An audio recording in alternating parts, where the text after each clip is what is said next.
Let's go, buddies! Welcome to Barn Burner here on a Tuesday, the 21st of November. It is Boomer and Pinder and Rhett Warner. Rhett at the satellite office, the satellite studio at the hockey rink.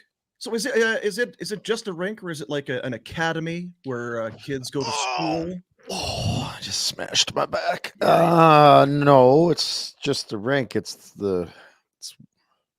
attached to where the Sabres play. Practice facility. It's the practice facility, but it's on the 6th floor of the parking garage, and above that is a hotel where all the teams stay. Is that what is it called? The HSBC Arena? Is that the Key one? Bank, I think, is Key Bank. Yeah, but this is called the Lecom Harbor Center. Mm. And when the Sabres can't practice at the main rink, they put on those fancy doodads, the protectors with like the rollerblade protectors, right? Skate protectors. Gotcha. Oh, yeah. Get dressed and they rollerblade over. Gotcha. So Marine Midland Arena? Is that what they the fucking names? A lot of banks down here. There's a lot of banks. A lot of banks, no money. No, some of them have money. Yeah, the owners that didn't have money. The banks were fine. Yeah. Owners fine now. Well, see, here's the thing. I'm really excited about one thing, but we should probably talk about the other thing first. Well, and we also have huge news affecting one of our staff members today. What? Wow. Well, let's hit the breaking news splitter. Let's hit the splitter, please, Jack. Here, I've got some splitters. He's looking at the desk. You can't find What is that? Let's see who's there. We got a special guest. Who is it? I like that one. That's kind of a spooky space. Okay. Let's take a look here. Who do we got there? Oh my goodness. Matt Canada? We've got the Jack Cam. There it is. Look at this, boys. We've got the Jack Cam. He's got the poncho. This happened, man. They fired Matt Canada. Is this the first visual that people are getting of Jack? Is it the first ever Jack Cam, actually? And what a viewing. It's awesome. Yeah, you got to tilt down a little. We have too much headspace there. I do like that the hat's just get a little lower for the Jack Cam. The coach cushions or something. The hat looks brutal. That's like when a grandpa wears a hat. You're like, do you know how those things work? Can you fit that on your head? Are we having beers? Is that a Guinness? Are we having beers? He's celebrating. Look at this guy. He's celebrating. Wow. All right, so those that are just listening and are not watching on the YouTube, we got our boy Jack. He's got his Steelers hat, poncho on, and crushing beers. I don't know if it's beer. We are running a little light on clean cupware. It could be coffee. It could be an energy drink. Go with it, Ryan. Fuck. Could be a brown. Does Origin have a brown? He's celebrating. That's what I was trying to think of. With a beer. Well, they got the we'll talk about Origin. They got it's the Old Dog, the brown ale. Anyway, what are we celebrating, Jack? What's going on? Matt Canada has been fired. The OC. Relieved. You know who's really relieved is the fucking Steelers fans. This guy is doing backflips today. His handsprings into the office. They don't care who's replacing him. No, God, no. He is gone. He is gone. Apparently, 2 people are replacing him, actually. Even better. So well, hiring someone to be the O coordinator, and then the other guy is going to call the plays. Now, you handed in your keys yesterday. You walked into the office and said, Kenny Pickett, fuck this. Yep. Yeah. Are you Matt Canada, Mars mission? See ya. Are you going to take Kenny back into the fold and give him a shot now? I am back on Kenny. Yeah. Oh, there it is. Yeah. We need a roller coaster with this guy. I do love it. Yeah, a true fan. I love it. And you know what? Like, we're all dads and we've been through the rigmarole of cheering for teams for so long, and you just sort of become numb to it. All this visceral emotion for him. Like, we're really living this with Jack and the Steelers. I'm quite impressed with how in and out he is and how quickly the moods change. You've seen him live, Pinder. Yeah, that's like true, yeah. The viewing from yesterday to today. Like, he looks spry today to me. Look at it. There's a color in his face. Was it the same yesterday? Was it different? Like, what are we? You know what? He was working hard yesterday. He's down on his Steelers. He was launching everyone into the sun. And despite being up probably till 2-ish, because we went late on Afterburner last night, he's got some pep in his step today. I have never felt better. Right? There it is. Look at that. He's gonna drink till the Steelers play again. How many you got in that cooler behind you, Pinder? He's gonna run out. We've got the front row left. The back's been hollowed out nicely. I was actually, see, we'll get to it. But the guys at Origin Brewing, they were Mark and Sterling were asking, how's the fridge doing? How's the stock at the office, at the studio? I said, well, I know I claimed a flat, and I think Jack has taken some here and there, and I know Pinder has taken and consumed while at work. But you've done a good job there. If you're masking the fact that there's very little in the fridge. Yeah, it looks good. You got to try this pea flour sour. Pea flour plum sour. Right now? Well, I actually, you know what? But yeah. I saw on their social media, I saw somebody had it, and it's purple. Yes. It's like a purple. It looks like, and I don't like grape Kool-Aid necessarily, but I do want to drink it. Yeah. And if we know any Ravens fans, this has got to be your game day beer. Like that would be. Really or the Vikings. Sure. Yeah. Vikings for sure. God, of course. Yeah. How did I think of that? Let's get to it. Flames last night go into Seattle. Love it there. Yeah, they do love it there. 6-0 now after last night. They score first, they give away the lead. They score again, they give away the lead. They then go down by a score of 3-2, but then come roaring back. 4:07 left. Andrew Mangiapane, big goal, ties it up, and they get to overtime, and Rasmus Andersson gets the overtime winner. Red, are you taking notes? I don't imagine you were up for this. Are you writing the stuff down? When did you fade? I was thinking first intermission's probably about where we'd set the line. Was it over or under? There was no first intermission. The underpays. Retro had a terrible night's sleep the night before, and I was out by the time the puck dropped. So how much of the game did we take in this morning? Highlights? All the highlights. I watched some of the first. I didn't get through all of it, but yeah. Well, you missed the second. I was going to say, please do. Yeah. Just Flames were no good in the second. Maybe one of the worst periods, and that's saying something. That first. Yeah, maybe that's a little harsh to say one of their worst. They weren't very good. Anyway, Seattle turned it up. They didn't match. And 17-6 and just weren't good. Yeah. Not good. And then in the third, some line stuff. Well, shuffle. You sit over here and you go here, and you're not going to play at all. Actually, you can sit right down. So we had old AJ Greersy, Rosie, up to the top line, if you want to call it that, up to the Lindholm line, on the left side with Lindholm and Mangiapane, and then Zari, he gone, Dubé with Kadri and Pospisil. So Pospisil stays with Kadri. Zari gets the heave-ho. And the back of the line stayed together. And they were actually, again, quite good last night. We've talked a lot about the Kadri line being good. Huberdeau on that line with Backlund and Coleman. He fits there. What are you telling me?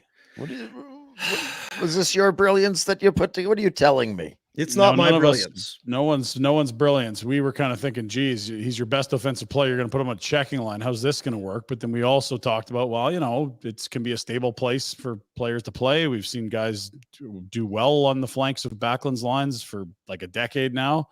But really what it is, I think, Brad, is that we had gotten to the point where I think everyone had almost given up that this could be a helpful player, never mind a $10.5 million player, like someone that could contribute to wins, and suddenly it's 5 points in 3 games and he's shooting it a little more. And that goal that seemed to have the weight lifted where everyone embraced him. I mean, you start to look like a different cat here, which is good because I think we hit rock bottom last week. Yeah, probably 2 weeks ago. But sure. Yeah. The benching. Most of the season, it hasn't been a lot of positives. The benching for sure, right? The benching, the third period benching, that's the low. And it's the public of like that clip going viral and us talking about it, right? Like that has to be rock bottom. Yeah. So it was us then. The getting benched is one thing. Us really crushing him on social media and on the internet. Oh, hell hath no fury. You're welcome, Flames. Throw us on payroll. But we talked a bit about it last night on the show. Is there anything to it? that because over time, and we kind of listed some of the names. You got Lance Boma over the years, guys that have gone and played with Backlund. There's something to it. Does it allow you to just? Well, I know those guys are going to play. They're going to be back. They're going to play defense. They're positionally sound. They 200-foot game. That whole thing. It allows you to just play and not think. I don't look. We're not getting carried away. But 5 points in 3 games, and you've noticed him in a positive way multiple times during hockey games. This is the first time in a year and change that this has happened. So again, is how much credit goes to Backlund and Coleman, obviously, but certainly Backlund for just being a steadying force for him on that line. A lot. I mean, I don't know percentage wise, but yeah, he's done it for everyone. Backlund was on the best line in the NHL or a top 5 line in the NHL for a while. I really love when they have Mangiapane, Coleman, and him. The 2 iterations of the 3M line when it was Tkachuk and Frolik, and then Tkachuk and Mangiapane that played with them. Before that, we talked about like the David Jones, Lance Boma's like career type offensive outputs, like not great players skill wise, but it just seems to be a spot where things are simple and you end up at the right end of the rink. For a defenseman, it's like finding a defenseman that you don't have to think about what he's going to do. Like Tanev when he's healthy. Right? Like you play with guys where you just kind of know. And I feel like Backlund's that, where yes, it might not be Johnny Gaudreau, Dipsy and Dancy and all that, but you know exactly how he's going to play. You know where he's always in the right position. He plays the right way and does the right thing and is always there in support. Yeah. Easy game. Yeah. And Mangiapane can play whatever you want. Just because he's with Backlund, you say, well, maybe he's Mangiapane's a hell of a player. Yeah, and look, if you need to, if Huberdeau is playing well with someone else, you leave Mangiapane there for sure. But Mangiapane, to your point, can work on a lot of different lines. They've been hunting for a place for Huberdeau to look good for 90+ games here, and this might be it. And have they tried? Have we seen this? No, he was on Backlund's line a bit last year. I think it was who was on the other side. I don't think it was Coleman. I don't know. Because I really don't. I was thinking about it after after we finished the show last night. Yeah. Of all the combos and tinkering and tweaks that we saw, I don't really recall him being with Backlund for any amount of time. Yeah, he finished the year there, but everything was ugly there. Yeah. He also spent a lot of time on Kadri's line, and that was no good at all. No. He and Lindholm haven't worked. It's pretty much anybody options, right? Pretty much anybody else. It hasn't worked. And you know, he, like I say, he's noticeable. He was a noticeable forechecker last night. Ooh. Turning pucks over. He laid out Brandon Tanev for. It's Where's just little things. If it's any other fan, be like, what are we talking about here? I mean, what? I get it, but if you're a Flames fan and you've watched Flames hockey the last year and a bit, this is a noticeable step forward for him. And and again, I'm happy for the player because he has to he'll be feeling it. It's like, okay, this is, I don't know what's been going on, but it's starting to feel like it's coming back. Thank God. You're happy for all involved down at Saddle Dome Way or whatever the hell they call it, because for the team, you don't need just a dead space on the roster making 10.5. You can't have that on. You can't have that on your bingo card. Whether you're trying to make the playoffs or sell guys, or regardless, you can't have that on the bingo card.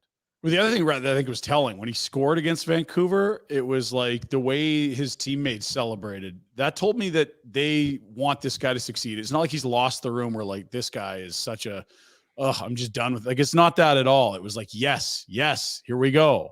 And that was, I think, a little bit of a look. You always say watch the guys celebrate when they score, and you've talked about Kadri, and I think Zeri's really brought him back to life. But similarly, the way that bench reacted to that Huberdeau goal, I thought told you they want this to work. They've not quit on this guy. They don't think that he's a detriment. They really want him to get going, and here he is.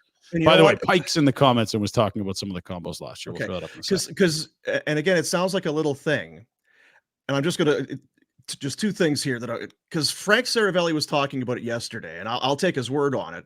When Trey Turner goes to the Philadelphia Phillies, and of course Frank's a Philly guy, and Trey Turner is an all-star, but when he gets there, things aren't going well, and Philly fans can be rough. But when he starts to play better, hits a home run, this sort of thing, the crowd was really into him. You could feel that the crowd really wanted him to succeed, And then his play started to take off from there. And if you're kind of, again, thumbing your nose at it and saying, well, of course, teammates are going to be excited for you. But imagine, though, if you're Jonathan Huberdeau and you're struggling, and I'm guessing he carries this thing like a backpack full of rocks everywhere he goes. You score that goal. What if your teammates just kind of come over and, hey, yeah, attaboy, yeah, that sort of thing. You can imagine how that would feel, as opposed to everybody jumping on him in the corner like, fucking rights, man. Let's do this. Yes, let's go. That would have to feel so good on a personal, mental level for him. The crowd roars louder than an ordinary goal for him. How it like what 90% mental, 80% mental. You can tell he is smiling and feeling it right now. Yep. And on that side, like I say, I'm happy for him, because I think it has to have been a rough ride on the mental side for the last year. Yeah. And I think it got to the point where we'd kind of just given up and said, look, it's not going to work here. That this ain't it. It's, you're just gonna have to live with this. So it also feels like found money in a way. It's that $20 in the ski jacket. Like, well, I didn't see this. Yeah, like, because it's been almost 100 games of him being ineffective. So it feels great. And you're right about the fans. They're smart enough to know if this guy can operate like a $5 to $8 million winger, that is a huge ad, because he's been looking like a replacement level winger up until the last little bit here. They were gonna Patrick Laine him at one. Yeah. And nobody cared. It was like, oh, go ahead. Good. Yeah. So I'm just thinking he had 3 hits early in the second period last night. I don't know that I can recall 3 hits in his career. I think that just means he's back feeling like he's part of feeling it, right? Yeah, like you're it's involved, confidence thing, right? Yeah, and it's goofy, the old confidence thing, but it can take you a long way. It's a hot air balloon, Dean, or you a bucket tipper. You got to look. You got to fill that balloon, get that thing floating. Now, the other part, let me ask you, is this. Last year, Daryl Sutter, the mood is what it is. This year, you come in, 6-game losing skid. Right now, they're on a 5-1-2 run. This is kind of the first time all year that they're allowed to feel good. Hey, since camp. This is fun. Hey, attaboy, big goal. Yay. I'm feeling better. If they were 1-5-2, is this happening? Well, and I was going to ask you guys, because like you paid full attention to the game. If they lose that game, is it still the same attitude? Like, are we having this? You know what I mean? There's always those, because you guys are like, they didn't play that well, but damn, Huberdeau's good, and we won again. Oh. They were up 1-0 and 2-1. So I would have thought that one stings with that second period, giving it back. But the other thing that compared to last year, like last year, if they were down in the third, they were just dead. They've already had a bunch of game-tying third period goals. That was another third period comeback victory. I think they only had 2 last year. It was like last in the league, or a horrible number of late comebacks. This team is showing more belief and more buy-in, and they haven't quit. And that's, you don't think they should quit a month into a new coach, but it's a very different vibe than the way they were playing down the stretch last year. Wow, we'll see what it means when they have this stretch of good teams. They got a month of really good teams. We'll see. Don't undersell what happened at the start of the year either. Right? Like you're saying, but they got through it. The vibes last year were they were no good this year. No, they were not. Oh, I know. Yeah. Were terrible, uninspiring, awful to watch hockey. And that's why it's even more impressive they got through it, right? Well, it's still surprising to me. It's like, okay, good. What happened? Yeah. Right? And I think you make a good point, Dean, is that if Daryl was still here, is it the same? Like, I don't know. The fact that Huska, clearly Huska and Conroy have done everything different, bringing in kids, probably having a different attitude, right? Like trying different stuff. So it at the start, it looked awful, looked absolutely awful. And it looked like those guys looked worse. It was a bunch of hockey players that shouldn't be together in a room. They didn't care about each other, didn't want to play. And now you're like, maybe we're all right. Maybe we're all right. Yeah. Scoring goals in games that you win as opposed to lose, because you know what it's like. Hey, you're finally scoring. Yeah, but we didn't win the game. You're not allowed to enjoy them. Yeah. And this is a guy that right now is definitely feeling it. Kadri gets another point. He's got 11 points in his last 10 games. Pospisil in it again. I thought I'd said it on Afterburner Retro. I thought of you. Whenever a team needs a spark or whatever, you're always like, run the goalie, run the goalie. No one runs the goalie anymore. We haven't seen people run the goalie since the 80s, except last night when Martin Pospisil runs the goalie. I fucking love this kid. I love him. Just listen to it's easy. Yeah. Do what you're told. It does take a special type of player. I know what you're saying, Rhett. There's only a certain number of guys that have the intestinal fortitude, the balls, and the like, yep, fuck it, I'll do it. And it's a few different boxes, right? Because you need to be you need to be fearless. Yeah. But there needs to be a fuck it kind of part of it. Because you can be fearless. I'm not running the goalie. And he did. Or maybe did he get pushed? Not really. Hold it a bit, but no. And scored the goal, and then it gets wiped off. And I was kind of surprised that no one really went after him, because he barreled into that was Grubauer at the time. It was they might have wanted Grubauer out. Yeah, he's gone for 2.5 because he plowed him and then got up. And to Ryan's point from last night, so you score a goal, but you've run into the goalie. Goal is disallowed. Okay, so that'd be goalie interference then. Is it not a penalty then? So it's a penalty then? So we're just going to wipe the goal off. So is it Evie Stevie? Is that how that works? Is that how so it's not a penalty handbook is?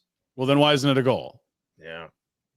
Anyway, just another thing from last night that kind of caught my eye. I like this guy. And into the third period, I said it earlier, found it kind of interesting that when they were looking to shake things up, they'd lost the lead. They're now down by a goal, go to the third. They move some players around and switch the lines, and Pospisil stays with Kadri, not Zeri, which would have, I would have guessed that would be the way it goes. So I don't know. The coach is liking what he's seeing. And again, second game in a row, a lot of Pospisil in overtime. Like, the coach is not afraid of playing this kid. Like, in overtime, a rookie, for Pims more than points. Like, they love this kid, and we said it last night. We all knew that there was some edge there. I didn't know there was this much speed, skill, and size. I was going to say, now, is there speed? Because he seems to get open, right? But he doesn't look like a good skater. There's not a lot of style points there. I just watched him arriving and chasing down loose pucks. I think it might have been in the second period last night. Like, Red, if you're going to finish watching that game, there's a couple times you're like, Jesus, Pospisil's coming in quick. Like, it's a freight train catching this guy, or he's beating someone in a foot race. It's like, and you talk about this all the time. All these kids can skate. Like, it isn't that he's a special skater. It's just that he's 20. Well, but he's committed to doing. He knows he's like, I'm going to skate as fast as I can, and I don't know if he's McDavid fast or just fast or average fast, but whatever it is, he's going. There's not a hesitation, and it's not I wonder if I should go hit that guy. You don't get that hesitation. I'm going, and I'm going to finish the check. This is what I'm supposed to do. And you talk about it a lot. Usually, we talk about it at training camp. You respect and you love the player that recognizes the role and is okay. That's what I need to be. Done. You don't. I'm guessing that Ryan Huska or the coaches, they don't have to. Okay, Marty. Here's what we need out of you. This is what you just go out and play your game. Your game is this. I bet you they don't have to talk to that kid at all. He's got it. Check. I can be that guy. Done. That you start to take honor and you take pleasure in being able to fill that role. Who did we have last year that we were screaming? Walker Duehr for a month. Walker Duehr for a bit. But it wasn't as pesty. It was more just that piston up and down the wing. My point is just more, he played straight lines. You knew what you were getting. There was nothing unique and special about it. I'll do the box. That's the one I'm going to check and I'm going to go do. Yeah. And to be fair, like, I think Pospisil's emergence has put Walker Duehr in the press box for I think the upside for Pospisil is probably a lot higher. Quite a bit younger too, if I'm correct, because Duehr was a 4-year college guy and then the American League. I can't stop thinking about if we have to put a pin on the turning point of this season, fellas. Like, and who knows? They've got 13 games against really good teams in a row here.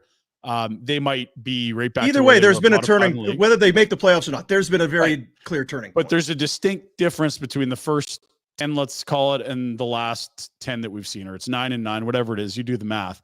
I can't help but think when Connor Zary arrives and Pospisil soon after, and the young guys coming up from the American League, which is what fans and management has been screaming about for a while, but all these kids, get them up. We got lots of kids. How do we not view that as one of the significant pivots of the season? It's the biggest thing franchise-wise that's happened since, has to be Gaudreau leaving, but I mean, even before that. Yeah, sorry, Rhett. You look at the schedule. The last game of October was on the 29th. That's the outdoor game. That was game 6. Game 5? Sorry, 1, 2, 3. Game 5 of the 6-game skid. Remember doing that show during and after the outdoor game? Oh, it was miserable. You flipped to November, and the first game was the 4-3 loss to Dallas. And that was the first game where we said, okay, it's a loss, but you like the way they played. Dallas is a very good team. They were in it. It was a 1-goal game. Zary walked the D. Remember that? And that was Zary going to the net and walked the D. Then the next game is the 6-3 win over Seattle, which was Pospisil's first game. Then he scores. So yeah, it's been a 5-1-2, and you can go 5-2-2 since Zary showed up, 5-1-2 since Pospisil, and since then they've looked like a completely different team. Kadri's come back to life. We're starting to see Huberdeau now. They've found stability in their lines. I thought that was key. Once Zary got there, you're like, okay, I think we got some lines here. Remember, we said it on the show. And then I think quietly you've had really strong seasons from Anderson, Uyghur, and Hannafin thus far. And the goaltending's been okay. There's this unique blood transfusion thing that's going on in the health and fitness world where you take blood from young people and then inject it in yourself. It's really... This is what the Flames have done. Naz doing it? Injected the youth. They've brought the young blood legal. Is that doping? Right into the... This feels Lance like a movie. Armstrong was doing this shit. Isn't that Saw movie or something? That sounds a little... It's true. Didn't you see that rich guy that was spending like $1 million a year to stay young? And he was getting his kids...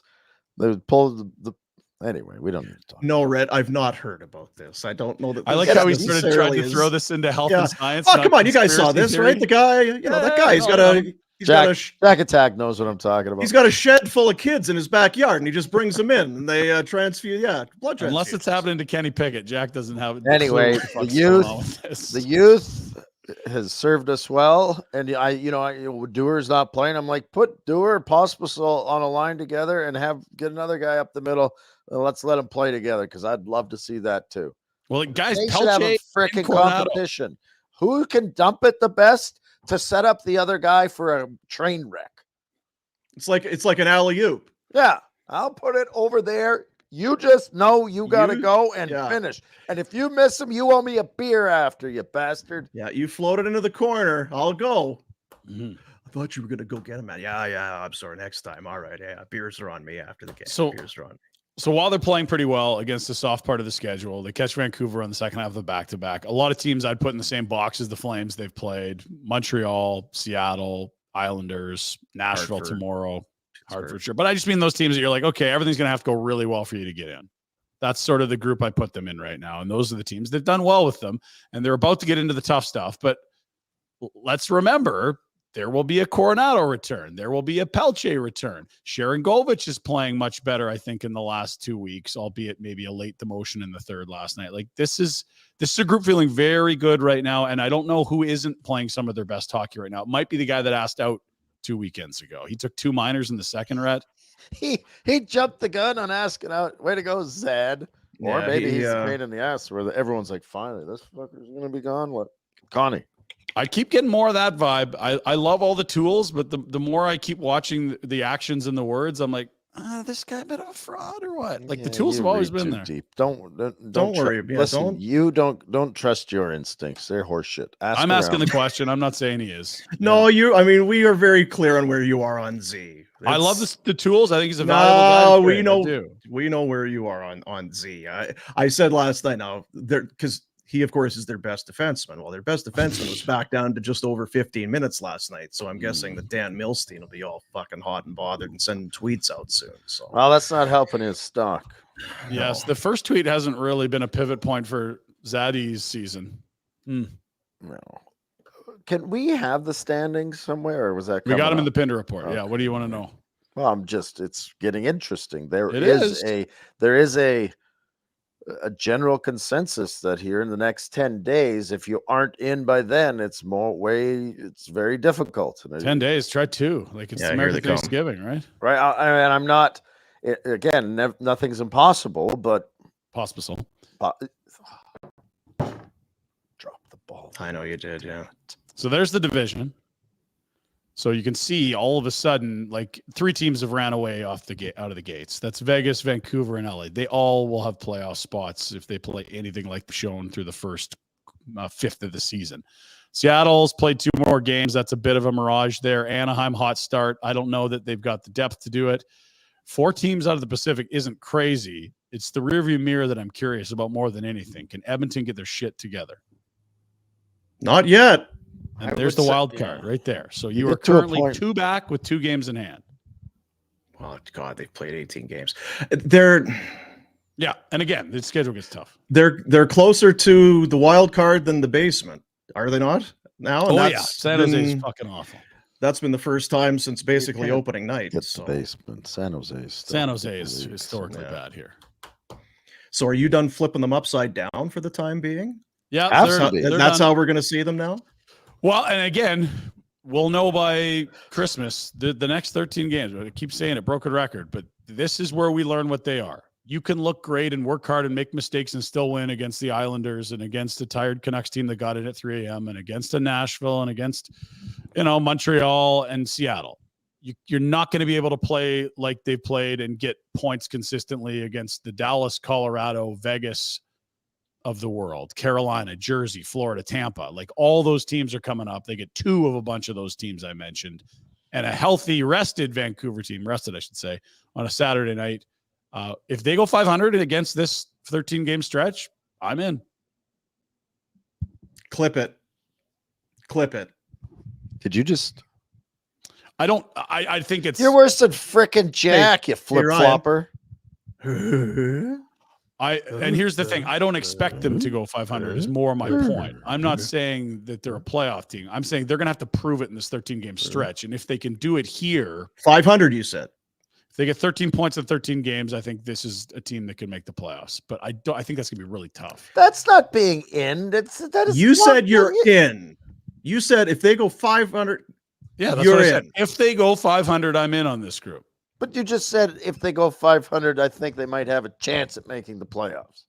Yeah, I'm in to say you're one of those teams. This is the worst in ever. At least Jack is in now. That Canada's Jack's in, yeah. Come on, Pinder.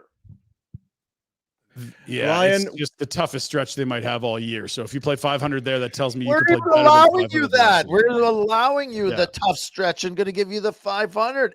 We're just saying after that, commit. Yeah. Okay. So if 13 points or more, he's going to get a tattoo. No, you got to. The inflection goes. That's you're asking, but I'm answering. You're going, and I'm like, I feel like you're worried that we're gonna if they don't, or if they do go 500 or better, and then you're in, and then they miss, that we're gonna hang you up on a flagpole or something and beat you with sticks. Like I know you hate being wrong. Some sort of public. Everyone hates being wrong. They're gonna be in a shootout with sitting on 12 points and not win it, and I'll be like, oh God, thank you. But this is it. We're gonna learn a lot. Is all I'm saying. I'll say this because this is my in. They got to keep it going. Oh, that's good. Yeah. Fuck. Such good analysis. Wow. Where does he come up with these gems? Like, who's he calling in the league? You got to keep it going. And the only way they can keep it going is if they bring their A game. Oh, fuck. Hang on. Guys, 60 minutes. And one game at a time. One shift at a time. Got to use everyone. Got to play as a team. All right, when are you back? Can you come talk to my U9 team? We could use this kind of uplifting shit. I'm too hard on people. My demands are. I'm more of the Daryl Sutter style. Yeah. Okay, listen. I've put this on long enough. I was out yesterday. I was out and about. I was oot and a boot. Left his house. Right. Yeah.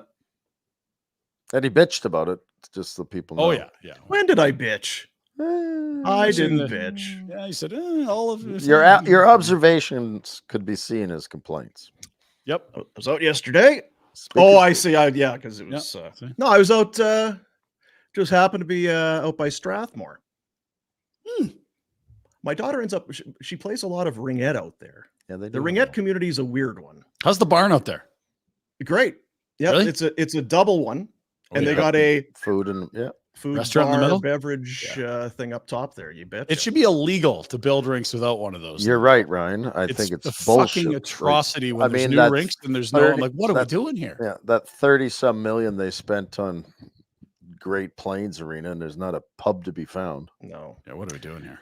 And while you're at the Hoop-de-Doo Arena there in Strathmore, whatever it's called, go up to the lounge and McGillicuddy the Howdy Doody, the Don McGillicuddy Memorial Arena. You can have some Origin. Peace, Don. Yeah, rest in peace. No, so I swung by because of course Origin Malting and Brewing, the Hilton family, partners of us here on Barn Burner and Afterburner and Flames Nation. May as well slide by.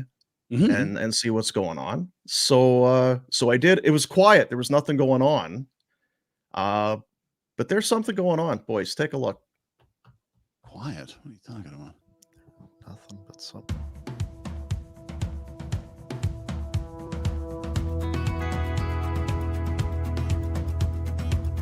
Whoa! What? Look at this, Jack! What? Jack! Oh my God, there's lots of it. There's a bunch.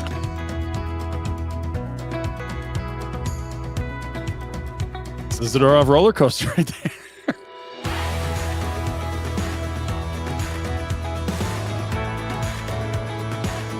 Oh, mama.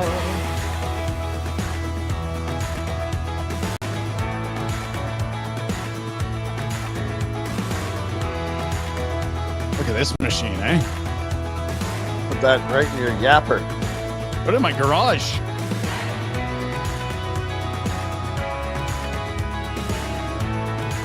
Oh, man.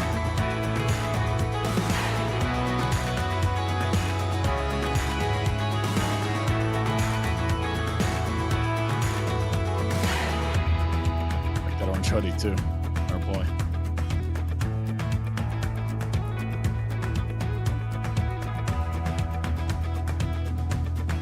Oh, hey now. There it is, ladies and gentlemen. Origin Malting and Brewing. I'm welling up here. This is a proud moment. There it is. These are collector's items. The first ones off the line from Origin Brewing in Strathmore, the official beer of Barn Burner, the Barn Burner Blonde. Look at that, boys. Twist that can around for us, Dino, because it's our logo. You notice at the front. So we've got Flames Nation fist there. Yeah, so there's the blonde, the logo, our logo there, and then this. Look at the barn. The barn's on fire. She's burning, boys. Ooh, mama. Isn't that gorgeous? These cans are awesome, and we had our first taste yesterday. It's a light beer. What can I tell you about it? Light beer, blonde, baby. 4.2%. That's drinkable. She's a crusher. You can have more than one of these bad boys, I'll tell you right now. So there it is. Look at that. Retro. Not bad, eh? Yeah, Get your ass come back and drink to a few town. of those. Get your ass back here. Oh my God. Pretty excited, boys. Pretty excited. And you know what? I can see why you left the house. I know. So there you had Kyle was in the orange hoodie there. He was kind of working the line. Kim was stacking them up there at the back. Sawyer was feeding the cans in on the top. And Justin, he's got one of these going. Oh, the big duster. Yeah. He is he's one of the brewmasters. And because we sat down, it's like, we're going to, because you got the homegrown lager and you got the Rockyford Red, you've got all great. And you can try them all at the tap room in Strathmore, but we want to do something different. So let's kind of get into it. So they talked about let's do a beer that, not a dark IPA or something different. There's nothing wrong with that, but it's just, it's maybe an acquired taste. Not everybody loves those. Something approachable, right? Let's just do something that everybody can kind of get into and enjoy. Yeah. So they came up with this one. I think there was only one, because they had kind of a recipe. They wanted to do the blonde. They pumped one through and they were like, not sure. That's not really quite it. You can taste that right now at the tap room. It's on one of the taps. It's called Whoopsie. Are you serious? Yeah, it's called Whoopsie. So if you go by the tap room, I mean, it's very drinkable. It is beer, but it wasn't really what they were looking for, the Barn Burner Blonde. So you can go and have some take one Whoopsie at the tap room while I would have to taste test them. I know, the right? Whoopsie Yeah. and the blonde side by side. While supplies last. While supplies last. What if I get arguing with the brewmaster there and say, "You're totally out to lunch. I like we need the Whoopsie." Warner's Whoopsie. I can see it right now, flying off the shelves. But and then so then they got to right where they wanted. They had an idea already coming in that this was probably a beer they were maybe going to do or tweak it. But once our partnership got started, so they are pumped and we are pumped. Oh man. And because they do it all there. So for those that don't know what the story is, Origin Brewing in Strathmore, they've been doing this for a number of years, but it's really coming on. They're farmers, the Hilton family. They've been doing it for what, generations out there. Fifth generation farmers. And it's 17,000 acres. There's Chris. I love this partnership with Origin. Great family business. Ton of history in Alberta. Thanks for supporting farm to beer can, because that's what it is. Yeah. And they're big on sustainability and keeping the soil and the land productive. So they grow it. They grow the barley.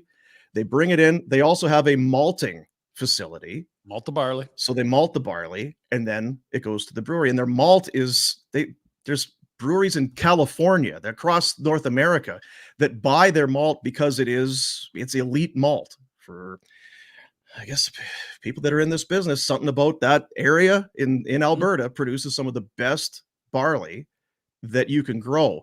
Well, these guys at Origin, they keep the best of the best for themselves and they truck it into Strathmore and put it into their own beer. So it is truly farm to glass, and we're pumped about it. So are you ready for the next piece of news? Tell me you tasted it first. I can't go any further without you telling me how good this is, or what your reaction was, or what you were expecting. I wasn't. I was kind of, because it was coming off the line and they're canning them. Yeah. And it was kind of neat, right? All right, are we ready to go? Here we go. It was like having a baby. Here we go. Come on now. Push. It was kind of one of those moments. Did you stay above the equator? Yeah, I cut the cord. Yeah. I cut one of Justin's Fu Manchu things off. Yeah, the twisty stash. Yeah, it was emotional. But when it comes off of the line and they're canning it there, it's ice cold coming out of the I just thought, is it warm or what is it? But it was cold. We grabbed cans right off of the line and had a nice little cheers there. Pretty happy. And you know what? I drink beer. I'm a beer guy, whatever, but I should say I'm not really a beer guy. Pinder, you're the beer guy. Whenever we go somewhere with Pinder, I say, well, what's on tap? What's in season? Local? What's this? That's kind of, and there are a lot of people like that. I am very excited for people to try this beer. It's because you can see up top there, that's kind of their staple, the homegrown lager. Now this is an ale, I was told. The blonde is an ale. They've got the Mexican lager and the homegrown lager. That's got a bit of shoulders to it. We're having a beer with the homegrown lager. That's damn right. A little under that, you've got the Mexican lager, and then this, because it's and then this guy is right underneath it. You've still got that taste. It's the origin thing. You can still taste the origin barley. What you're tasting in the homegrown. There's still a piece of that. But this guy, ooh, mama. Yeah. I was super excited that we were doing a blonde, because I think the craft space can be intimidating for people that have just gone and bought the massive beers that their dads used to drink since 1950. But a blonde is a really nice entry point, because it's not going to be super scary. Like I could plunk one in front of my brother or dad and they'll be like, yep, I'm in. Whereas if you start someone with, say, the Pioneer or the Hazy IPA, which they have, that's a big change of pace for what most people sit down with. And they're great beers, but they're acquired tastes, to your point, Dino. And Sterling says that all the time too. His first time he had a big IPA, he's like, whoa, wow, my barley did that. And those are great. But I love that almost everyone will enjoy a beer. Oh, everyone's good. Yeah. Very, very Main Street approachable beer. Yeah.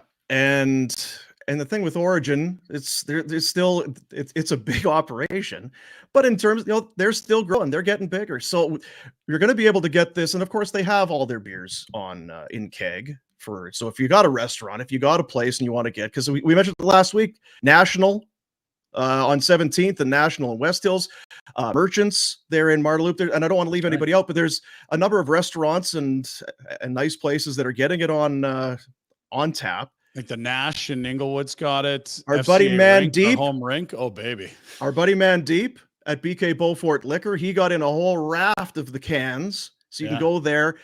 This is, we're going to start to beat the drum for Origin, because this is what it's all about. And what I love is they're farmers, eh? Yeah. They're farmers.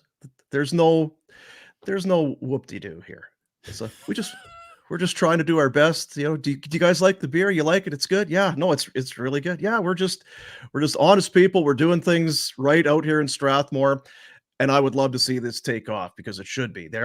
I think there's two, and I've said this before. I think there's two like this in Canada, where they go, we're planting it, we're harvesting it, we're producing it, and then doing the malting ourselves, and then doing the brewing ourselves. This stuff, it doesn't go through anybody else's hands, which is awesome. And how do you get, so you might want to try it. I'm actually, because I've got it in your hands already. Because it's great. Do you not have any of this in your fridge? Do you not? I see the fellas dropped by, and when we were doing the artwork, they gave a little sneak peek of the can, which was great, but look at the inside. It's no. That's a swing and a miss. I don't like They were just doing the art. They didn't have the beer ready. Yeah. Oh, son of a gun. Is Jack drinking those this morning? Is that what he was up to? Jack, is that what you had in the glass? No. Ship them out? Can I get them down here? This only within the walls of Origin Brewing in Strathmore on 60 Spruce Drive has the Barn Burner Blonde been tasted. But you will get your chance soon enough, boys. Take a look here. Coming up next week, it's the official launch party for Barn Burner Blonde. Origin Brewing, Flames Nation are going to roll it out Tuesday, November 28th. That's less than a week away. Let's get this thing going. I guess it is a week away. Blondes have more fun. I love it. Blondes have more fun, baby. Try it, buy it, love it. We are going to be out there next Tuesday. Warner is coming back home for it. Baby. You know it's a big deal. Big deal. We're going to be out at the tap room, 60 Spruce Drive, which is, if you're coming, it's right off the Trans-Canada. Can't miss it, boys. Yeah, you go south at the McDonald's. Go south at the McDonald's to the dead end. It's on your right. It's right there. Boomer, Pinder, Warner. We're going to be out there meeting people. We want you to come and see us. We're gonna have some bullshit session. We're gonna have the hockey hot stove, whatever people call it. But we're going to tell some stories, tell some lies, some stories that aren't fit for air. We're going to shoot the shit and talk some hockey with everybody. You can come and meet the Origin Brewmasters, learn about how they got this blonde, about how they do all their things. You can take a tour of the brewery. There's going to be prizes. And all in all, we're just going to have a hell of a good time. Next Tuesday, 7 o'clock, it's the official launch party of Barn Burner Blonde, produced by Origin Brewing. Looking forward to it. Now, and the one thing that we ask, because they have the tap room. Yeah, we're gonna ram that thing. So get a reso. And it's not because we kicked it back and forth that we want to do tickets and this sort of thing. It's just come and hang out. We want to see you. We want you to try the beer. We want you to buy the beer. That'll be your first opportunity to buy it. You know what? Rhett will have a silver Sharpie. Rhett will sign the can for you if you want some autographed first run Barn Burner Blondes. Because when this thing turns into right? When the Houston Astros are celebrating the world and international. Yeah, they're not going to have tubs of Budweiser. They're going to have tubs of Barn Burner Blonde. Teams are going to be celebrating. Triple B. That's right. If you reservations, it would be great if you would email info@originbrewing.ca. There's the email, info@originbrewing.ca. And just let us know. We're coming. We're bringing this many people. just so we can kind of have an idea. Good about idea on numbers. the room. Yeah. Yeah. Can't wait to get out there. It's a great room. And to meet the people that make the beer, you can really see how much these people love what they do. And that translates into like, yeah, people care about the end product. Like the whole Warner Whoopsie thing, that tells you they care. They want it to be of a certain standard. Round one, this ain't it. We can tweak this. Boom, there it is. That's the one. That's our Barn Burner Blonde. Do they have a couch? They have lots of comfy chairs around. Do you need a couch? You need to lay down? I'm going to need a couch because I'm going to crush some of those. Well, once you arrive with your police escort from Calgary International Airport, we'll have a brand new sofa for you to lounge upon. Maybe even what's the one? I just want to get established with these guys, and when I stop out there, I may not leave and have. It's possible I'll be having sleepovers with the fellas. That's actually a great point. Yeah, I don't want. Is it too much to ask, Sterling? Like, come on, man. That. You're like, walking in with their sleeping bags and pillows. Hey guys, when does the party start? We got your couch right here. It's like, oh no, I don't know. This goes in the tap room, just behind that door. I don't want it. I'll stand and sit here, but I go in there to sleep. Just tuck it in that back room. Perfect. I can't wait. Yeah, I mean, I'm so happy for them because they put so much pride into it. Right? They're farmers, but they also love this, and this is not just let's give this a try. Wow, whatever. They're all in. I mean, they're like I say, they're malting, they're brewing. They went that. Not every place they bought their own canner. Yeah, like that thing there, that's theirs. We can't wait for people to keep showing up and to can our beer. Let's go. So they do everything on site, and they're so excited, and we're excited to be a part of it too. So get it going. So again, next Tuesday night, it is the official launch party. We'll obviously be talking about it between now and then, but we're looking forward to getting out there. info@originbrewing.ca. Love it.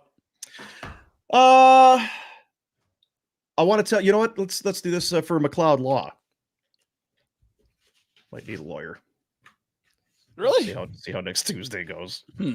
Just behave, everybody. Behave, all right? It's Strathmore. I know things, Strath Vegas, things can go a little sideways, but McLeod Law, Peter Klein. You talk about good guys, unassuming guys. Peter Klein is he's a great human, and he is the best at what he does. He's the personal injury guy. He's also the go-to guy in Calgary for disability insurance. If your long-term disability insurance company is refusing to pay insurance benefits to you, then contact Peter, get him on your team, get him working for you, and then you don't need to worry about it. You've got the best in the business. He will get you the disability benefits you paid for and that you deserve, by the way. Get that peace of mind that you paid for and that you've earned. You just get better. You worry about you. It's McLeod Law. Here in Calgary. Today, in Flames history, happy birthday to, I believe, two-time? At least, because one time, and then a second time, and then a contract extension, Alex Tanguay. Tangs, 44 years old today. 342 games with the Calgary Flames, 86 goals and 284 points. Playmaker. Good knack for finding the open guy. Red, is he coaching Detroit right now? Is that where he is? Detroit. Yeah. Just looking there. And that doesn't tell you because 342 games, 284 points. He obviously won a Stanley Cup young in Colorado with Bob Artley. But season. Yeah. He smooth hockey player, smart hockey player.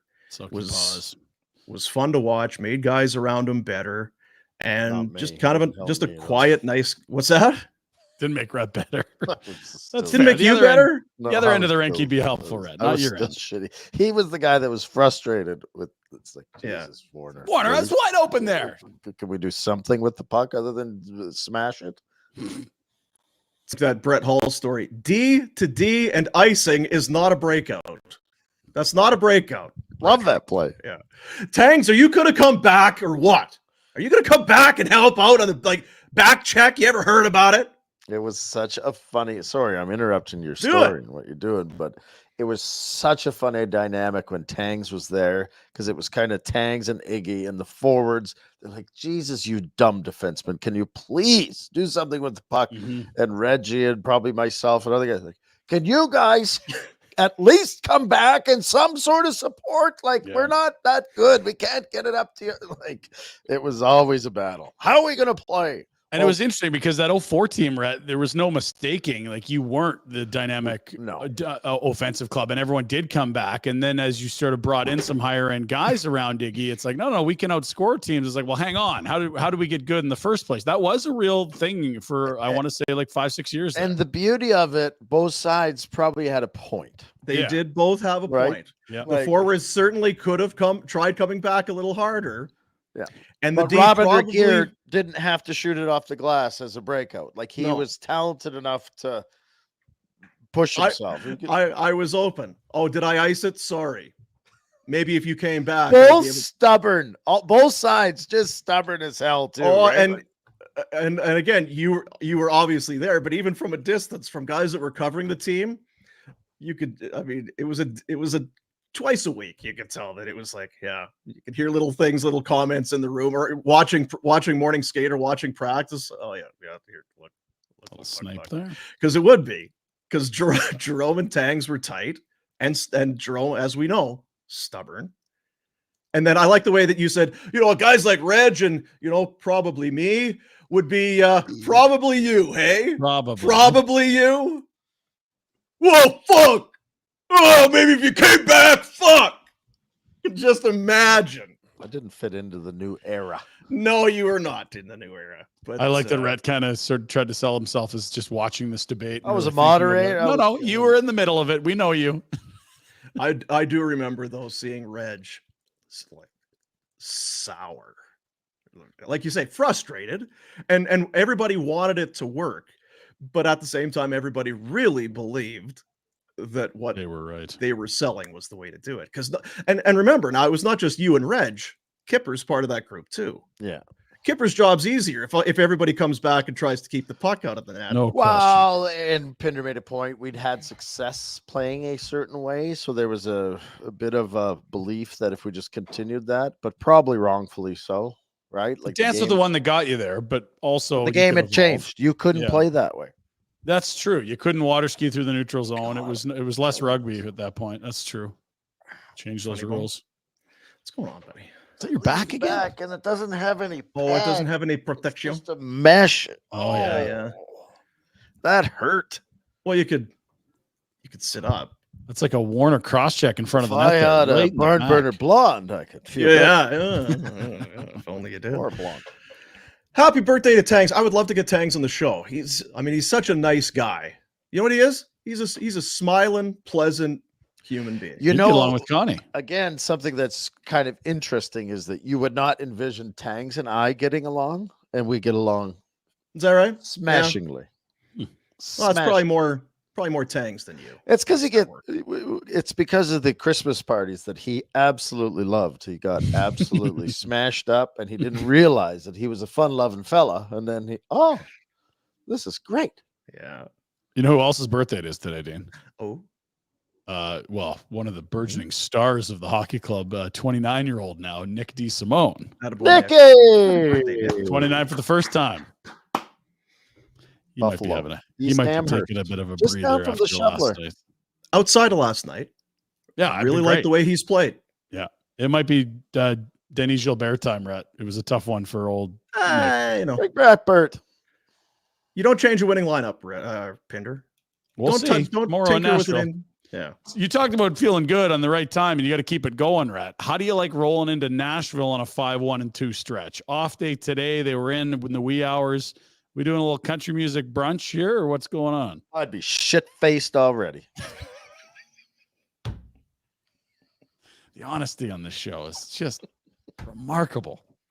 Are they an hour ahead? Is that it is an hour ahead. I think it's Central Time right now. Yeah, why not? It was the best band start at 10. You wouldn't be alone. Rhett did tell us that day the best band started at 10. What he Can didn't we tell do that us is trip they didn't next? stop playing until about 3 a.m. I want to do that trip next. I think is the next trip with the boys from Origin and whoever else wants to go. We're going to make a return trip down to. When's guitar picks and hockey sticks? We should go down March. for that. Oof, that would beat me up. Boys. I don't know if I'm. My discipline. Let's just see how Phoenix goes first before we get too excited. You know what though? I know what makes the big boy there tick. Oh yeah, because you get up in the morning, have some coffee. Oh, I don't feel very good. Have some breakfast. Get an IV. I got some nurses coming with an IV.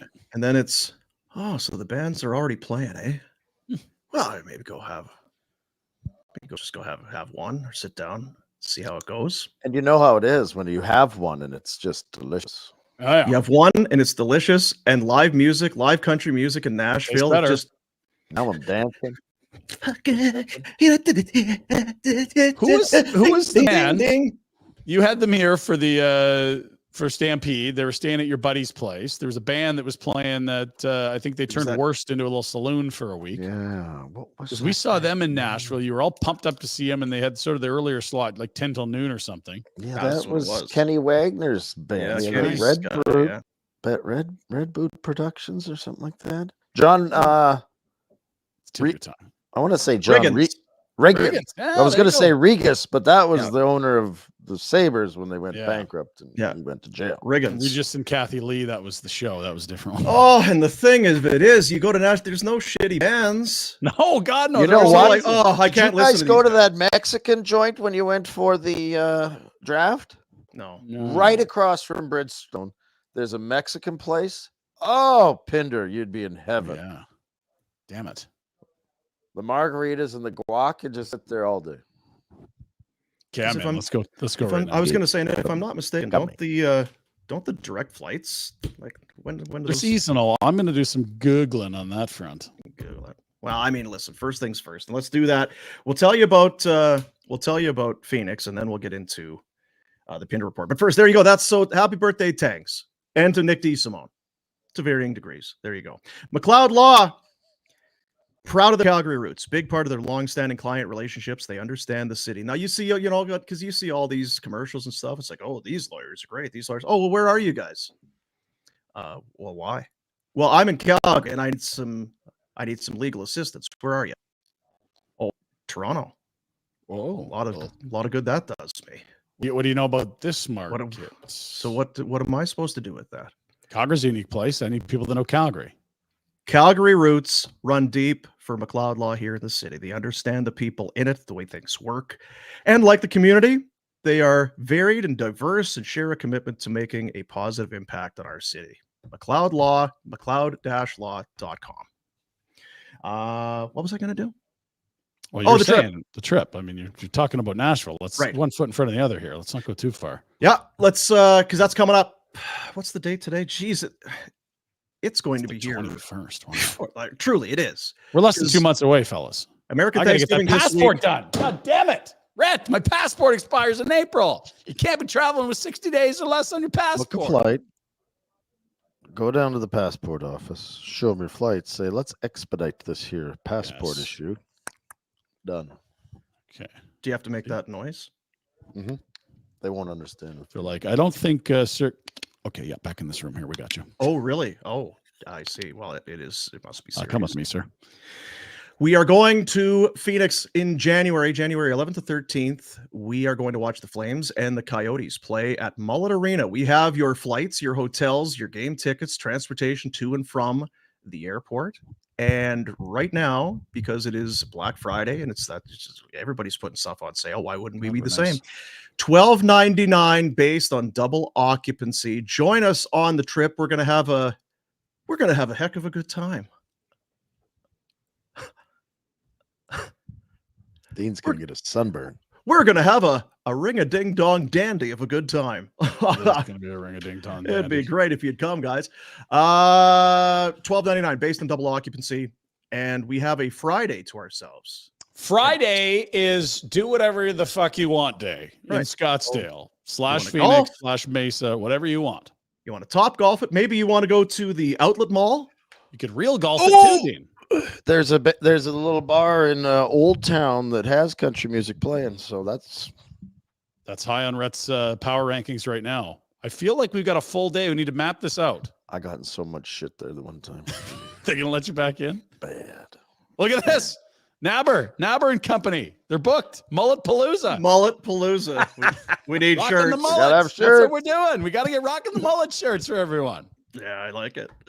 So get on it now. The website to book this, and just do it now. All right. Let's go.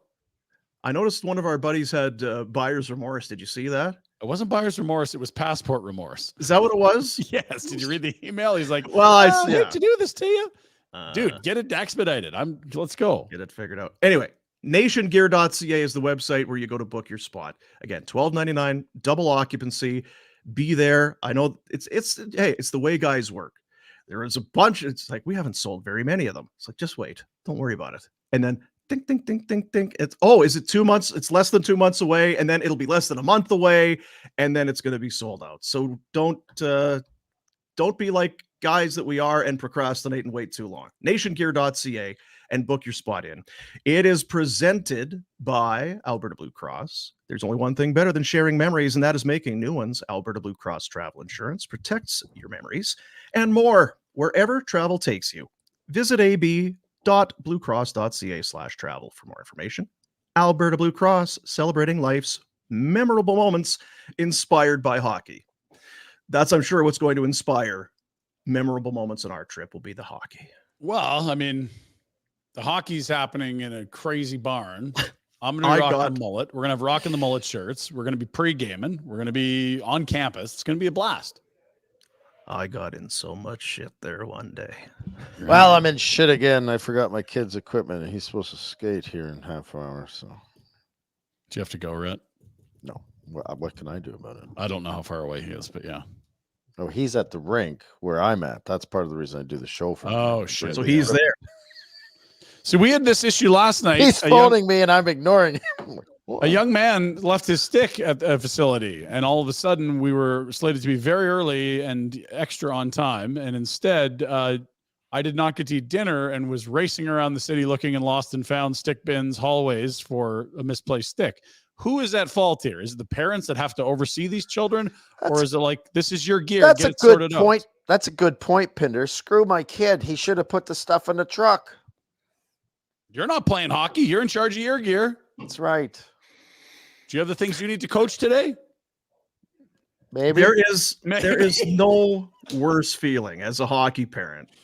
And it's at that age, although Rhett, your kid should be old enough to have that figured out by now. I told him I'd grab it. Oh, did you? And I don't know what's worse, not having the gear at all, or when you get to the room, so you now know you're less than an hour away from the game starting.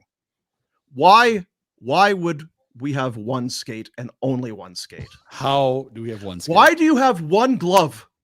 The amount of times that it's been, okay, so what can we, okay, no elbow pad. Okay, grab some hockey socks and wrap them around and get some tape. Okay, that's going to work. Okay, you don't have a jock. Grab some hockey socks and ball them up, and we're going to tape.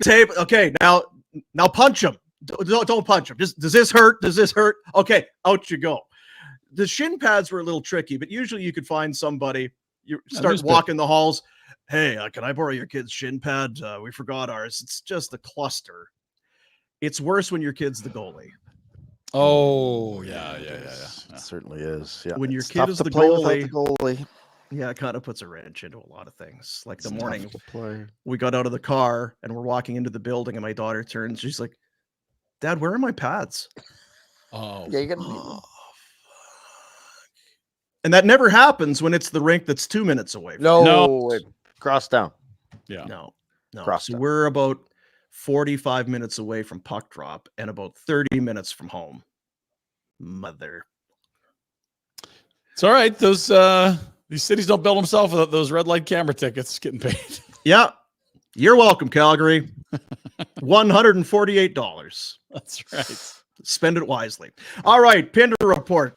Let's do it for our good friends up at Village Honda, Northwest Auto Mall. In-stock inventory is on the ground. Start your automotive adventures at Village Honda. New vehicle pricing is MSRP. You know what? Why don't you do that for Christmas? You know, you see all the commercials where they got a big bow. I don't know where you get one of those big bows. Anthony will help you, right? Yep. Don't worry about that. You buy the new Honda, they'll find a big bow, I'm sure, and put on the top. Have you ever done that retro for the shoveler? Hey, babe. The shoveler got a new vehicle for a wedding gift. Whoa. You're at the Big Bow Emporium getting one right on the Was hood it your there? wedding or somebody else's? It's the Pinder Report.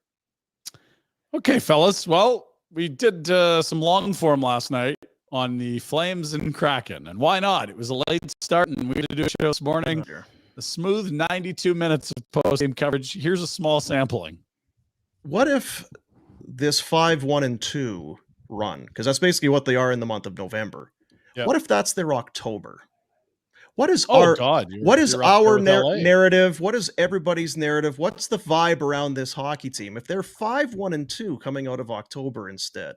Well, if you give everyone 12 out of a possible 14 points, they look a lot better. Like, because that's fair. 12 out of 16. Like, it's, yeah, of course they'd look great, but they didn't. They look like shit for those games instead. Like, we threw the gate open and just out to pasture. You're done. Yeah.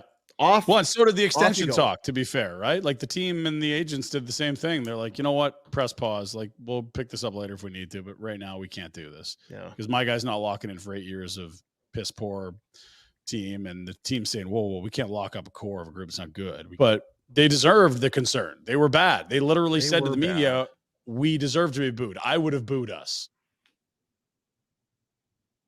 Yeah, so that's not necessarily a takeaway from last night, except that they are on a 5-1-2 run that was capped last night with a come from behind in the third period victory in overtime, Rhett. A victory in overtime. Yeah. Why not? Perfect in 3-on-3. Well, here's the thing. They don't lose in Seattle. Screw Seattle. Yeah. Hate the Kraken. They love the Kraken. Yeah, it's whatever's legal there, they're hammering it and they're winning games. They have no problems with that new rink now that Leeds Weagle. Okay, so some milestones last night in the comeback victory for the Calgary Flames on the road that moved them to 6-0 all time. There's the captain, Michael Backlund, 500 career points. Here is, the guys he teamed up with were .500. It was Backlund, Huberdeau to Rasmus Anderson in overtime, and Rasmus tucks it in. 2 Swedes and a sweet goal to win the game in overtime. That's how Backlund reaches the half millennium mark in points. That surprises me. That's more than I thought. He was not a great point producer early in his career. He was not healthy a lot early in his career. He still isn't a prolific point producer, but he's not at 1,000 games yet, and he's at 500 points, boys. And as Rhett said earlier, Rasmus Anderson, puck hog. Oh. Maybe Backlund gets that goal, you know? It's because 100 goals. The bread man. About time. Mangiapane. He had a couple taken away from him. Some nonsense. Had that last year, Mange. Just don't worry about last year, right? We're here this year. And he's so happy for you. Good job. Yeah, that's better. And Mange, there it is. He had the 2 D-men, Hanny and Tanny, setting him up. It was a vintage Mangiapane goal, Rhett. Dirty part of the ice, right in front of the net. Yeah, they really set him up. Slams in a rebound. And look at tic-tac-toe.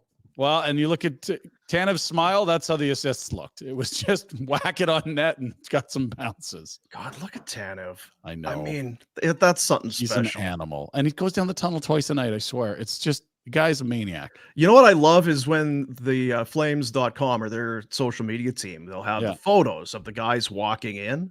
Yeah. And you'll have Kadri or some of these guys. The fitted pants and no socks, and you see the dress shoes. And then there's Tanev. It's like he's going to work the sales desk at TELUS or something.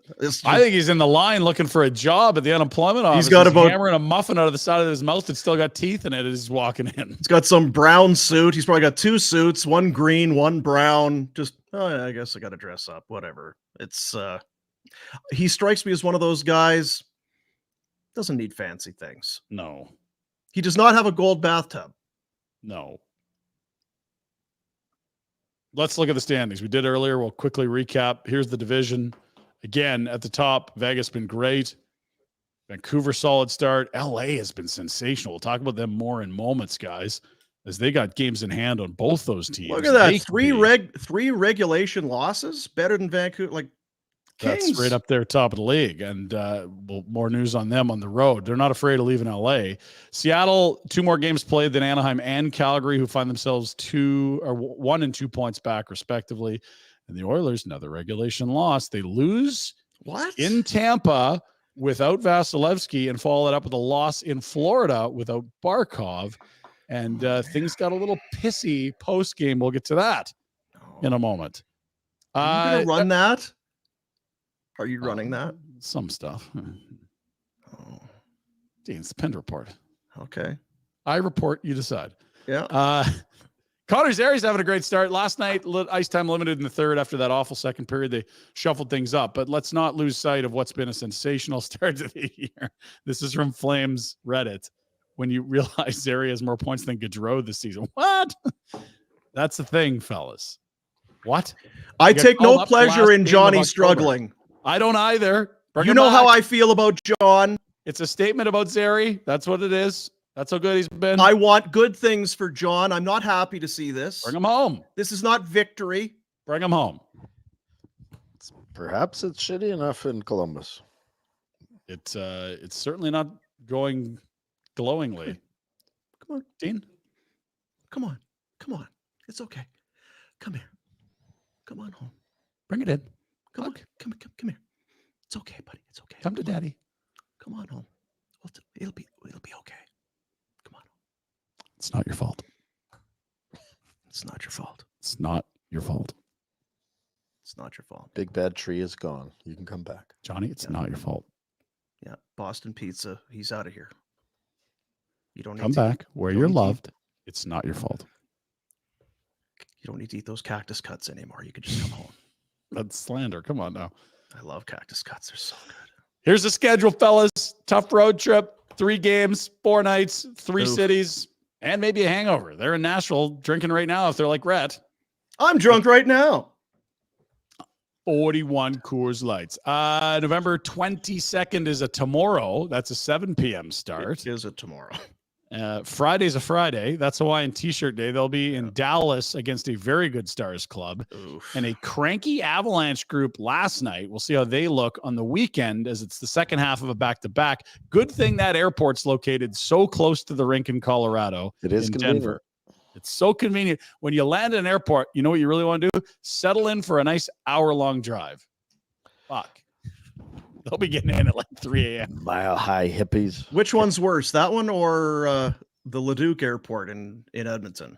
Leduc is stupid as well. They're both stupid. And also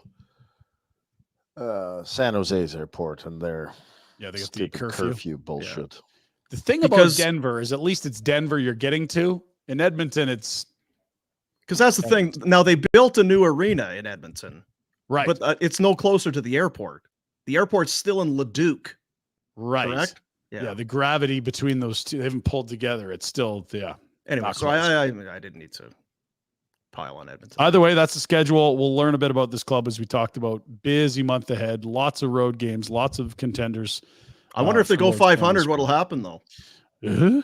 Let's go to NHL news. Oh, you want to talk about surprises. You unveiled a big surprise with the Barn Burner Blonde today in Origin Brewery. How about this surprise? Royalty in Vancouver. Look at that. PH. Prince Harry. Now, is that one the heir or the spare? Which one is this guy? I think this is the spare, right? That's that's nobody. That's the spare. He's like, so what do I get? So you're going to be king someday. What am I? Yeah. Well, if he dies, we need you. So just be around if we need you. Great dude, apparently. Look at the fellas. Thomas Hurdle's like, drop the puck. I guess you have to tell him. Drop the puck. You drop the puck now. I didn't know that. No one told me. They were cheering, hooting, and hollering. And who are they cheering for? Well, the best player in the history of hockey right now, Quinn Hughes. He's been unbelievable. Unbelievable. What a snipe. I mean, first off, Mackenzie Blackwood, feel free to play that angle a little better. But Quinn Hughes is on a heater right now like we almost never see. In fact, 2 players have done what he's done. Bobby Orr 5 times, greatest defenseman of all time. And our boy Al McInnes here in Calgary in 90-91, when Jack was not even an idea in his father's head. 30th point through 20 games as a D-man. Wow. There you go. The only Canuck to do it faster, not a D-man, a forward. You won't guess it. Sorry, I wasn't. What's the question? The who? 30 points in 20 games. Never been Yeah. done by a defenseman, obviously, in Vancouver. One forward only has done it. And we won't guess it? You could try. The little guy, Rasputin. Cliff Ronning. Rasputin. Tony Tanti. I was going to say Tony Tanti. Too late. I missed it, Dean. Sorry. I didn't miss it. I said it. Oh, your second guess? Or you're right. After Pinder started saying fuck that. I said it. It's the delay on the internet. Well, you should pay for an upgrade. No, you guys need. I'm that fast. Now I can't hear you right. You're yelling. It's Dean, you're breaking up there. You need to check your connection. People, you know, I said Tony Tanti. Okay, no, we'll have to agree to disagree there and move to the LA Kings. Bullshit. Who love life on the road. Like a young Rhett Warner. Look at these cats rolling in style. They have now started the season with 8 straight road wins. What? Ooh. They are Byfield's turning into a player. They're a good unit, man. Deep. They got a good blue line. They have gotten goaltending thus far. And you know what? You look at that trade that they made for Dubois. Yep. They traded a number of pieces, but with all the younger guys coming in, it was an easy deal in terms of assets for them to make. And that's another big centerman with them. They are solid, dude. And what do they got for goaltenders? It's and Talbot's been great. Been really good. And look, if worst case scenario, you go get another guy at the deadline and Talbot's a part of a platoon or is your backup, but they're not missing other parts of this roster. You think of them down the middle, you go Kopitar, Deneau, Pierre-Luc Dubois, and Byfield's playing the wing. Like if you need to slide that guy to the middle, you can. That is great depth down center ice. And they've been ousted by the Oilers in some really good playoff series the last couple of years. Maybe it's Kings' years, fella. Maybe it's their year. I'd love to see Kings Knights in the playoffs too. It'd be fun. And there again, a guy like Cam Talbot has been great, available as a free agent. Another example of how easy it is for any team in the National Hockey League to go out and find quality net minding. He keeps saying this, and I don't know if he's being serious or he's trying to like push something and like will it into the universe. Raving about a lot of teams, clearly. Because he's not raving about the guys that signed and have looked like dog shit. It's only the guys playing well that he says it's easy to find. Cam Talbot's had a hell of a year. And was available for anyone to sign. I just don't know how we know which goalies are going to be good in the offseason. Certainly, well, just there's so many of them, Ryan. Mm. Yeah, there's so many of them. It's hard to swing and miss. That's the sentence about goalies. They find a way the other side. Hey, we got some good NHL news, and I'm seeing people whine and moan, and this pisses me off because it reminds me of my kids where it's like, you know what? You've been behaving well. I'll give you a treat. Well, I want these. You can't have those. Just pick the chips. No chocolate bar, chips or cookie. I want the chocolate bar. Like, guy, I'm giving you a treat here. This is what hockey fans are now doing. We have best on best international hockey coming in the winter of 2025, and people are moaning that it's only 4 countries. We're going to have McDavid playing with Bedard, playing with Sidney Crosby, and you're going to bitch about it? We're going to have Hughes and Matthews and Kane on the same team, and you're going to moan? You're going to have Elias Pettersson playing with the best Swedes? Come on now. This is what we've been missing since forever. And what an idea for a tournament, guys. You actually need your passport, not your birth certificate of when you were born to make the teams. There's no U23 nonsense dog shit. There's no collection of neighboring countries team. It's going to be a 4-nation, Sweden, Finland, Canada, USA. I'm very excited. No time for your negativity. Rut. Don't know. I mean, come on. What's the harm in adding more teams? Because Russia's in some shit right now, so you can't call it cup. That makes things complicated. Belarus, complicated. And then, like, who's your next world power that needs an invite? You could make it a 6-nation tournament with Czech Republic and Slovakia, I suppose. But then it's like, well, hey, Germany. Germans.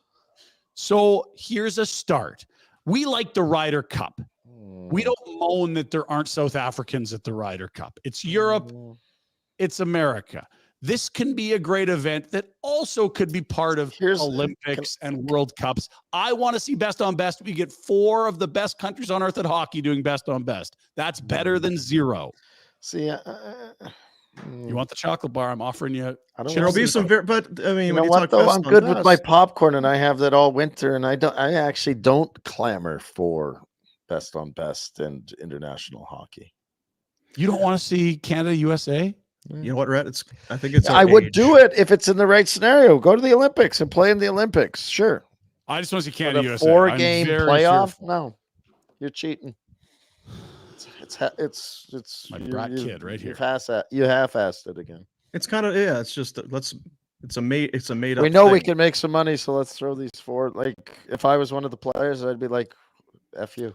Hey guys, congratulations on winning the Whoop-de-Doo Cup. How do you feel? Well, I've dreamt my whole life of winning. How did you like? Cup. Just let's refresh our memories. Clean palate. How did you like the Canada Cup back in the day? I don't even remember it. Shut up. That was the greatest hockey moment of my life because I lost 3 Stanley Cups. Did we like the Canada Cup when we were hockey fans? Let's be honest. Yeah. We loved it. It was great. I loved Gretzky to Lemieux. I loved Howard Chuck hooking that guy and hauling him down and allowing Lemieux to get the shot off. I loved all of it. Absolutely. Jesus Christ, 3. 3-time loser. I'd be in jail forever in California.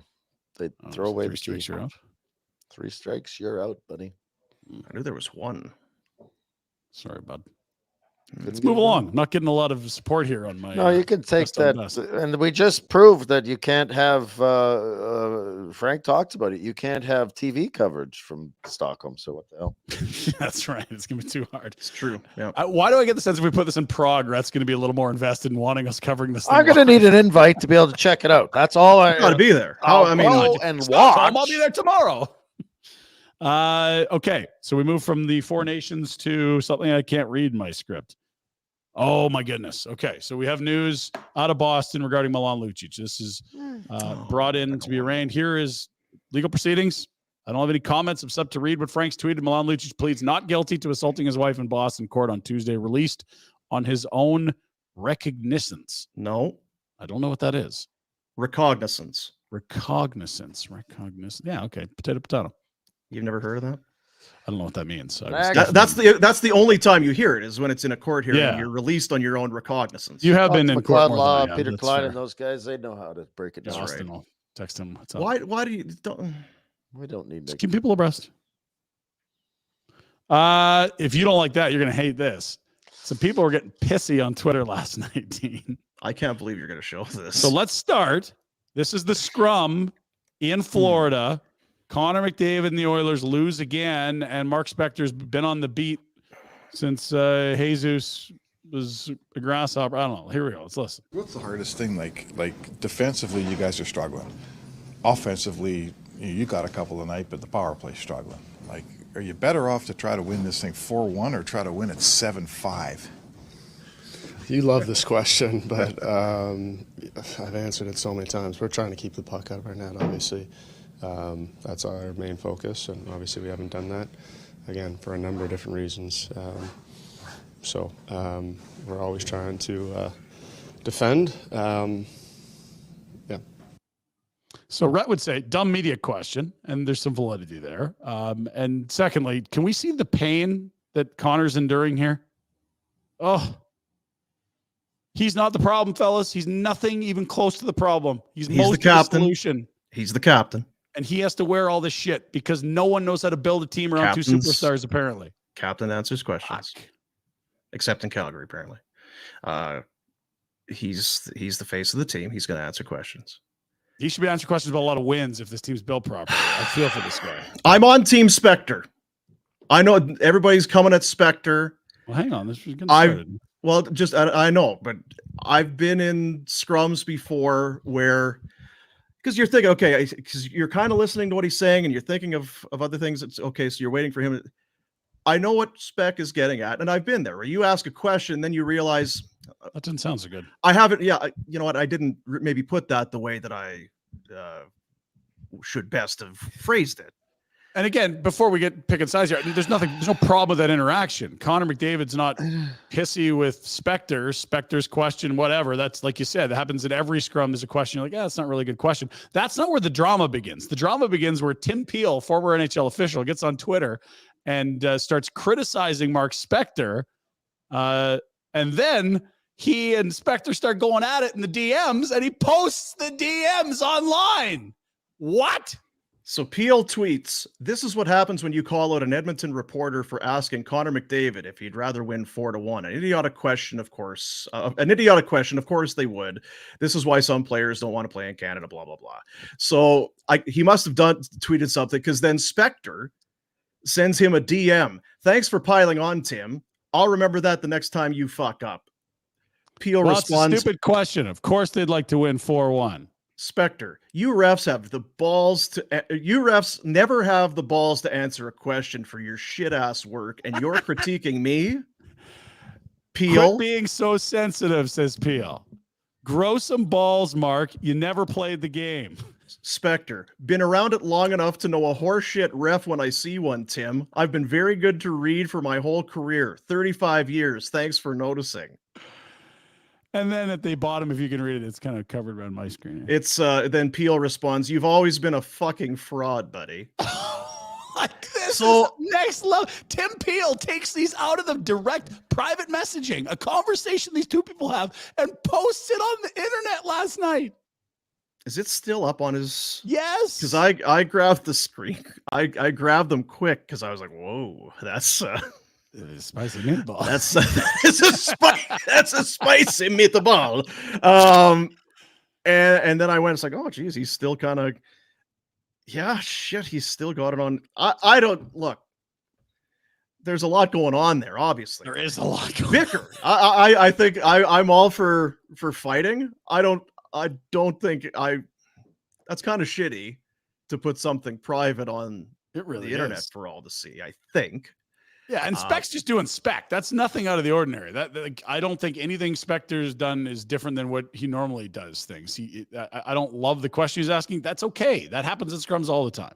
But and Tim Peel, are you not playing right into the stereotype of the ref? Like, is that not loser behavior to go post a private conversation? Is that not why our worst preconception or notion of refs are? It's like, oh yeah, like dudes with no friends that don't get socially how to behave and want to make it about them. Like, isn't that exactly what we're seeing here? Like, you're playing right into the stereotype, Tim. It does look that way to me. Yeah. That's one of those things when you tell your kids, like, everything is on the internet. If you type something, if you put something out there, there's no eraser.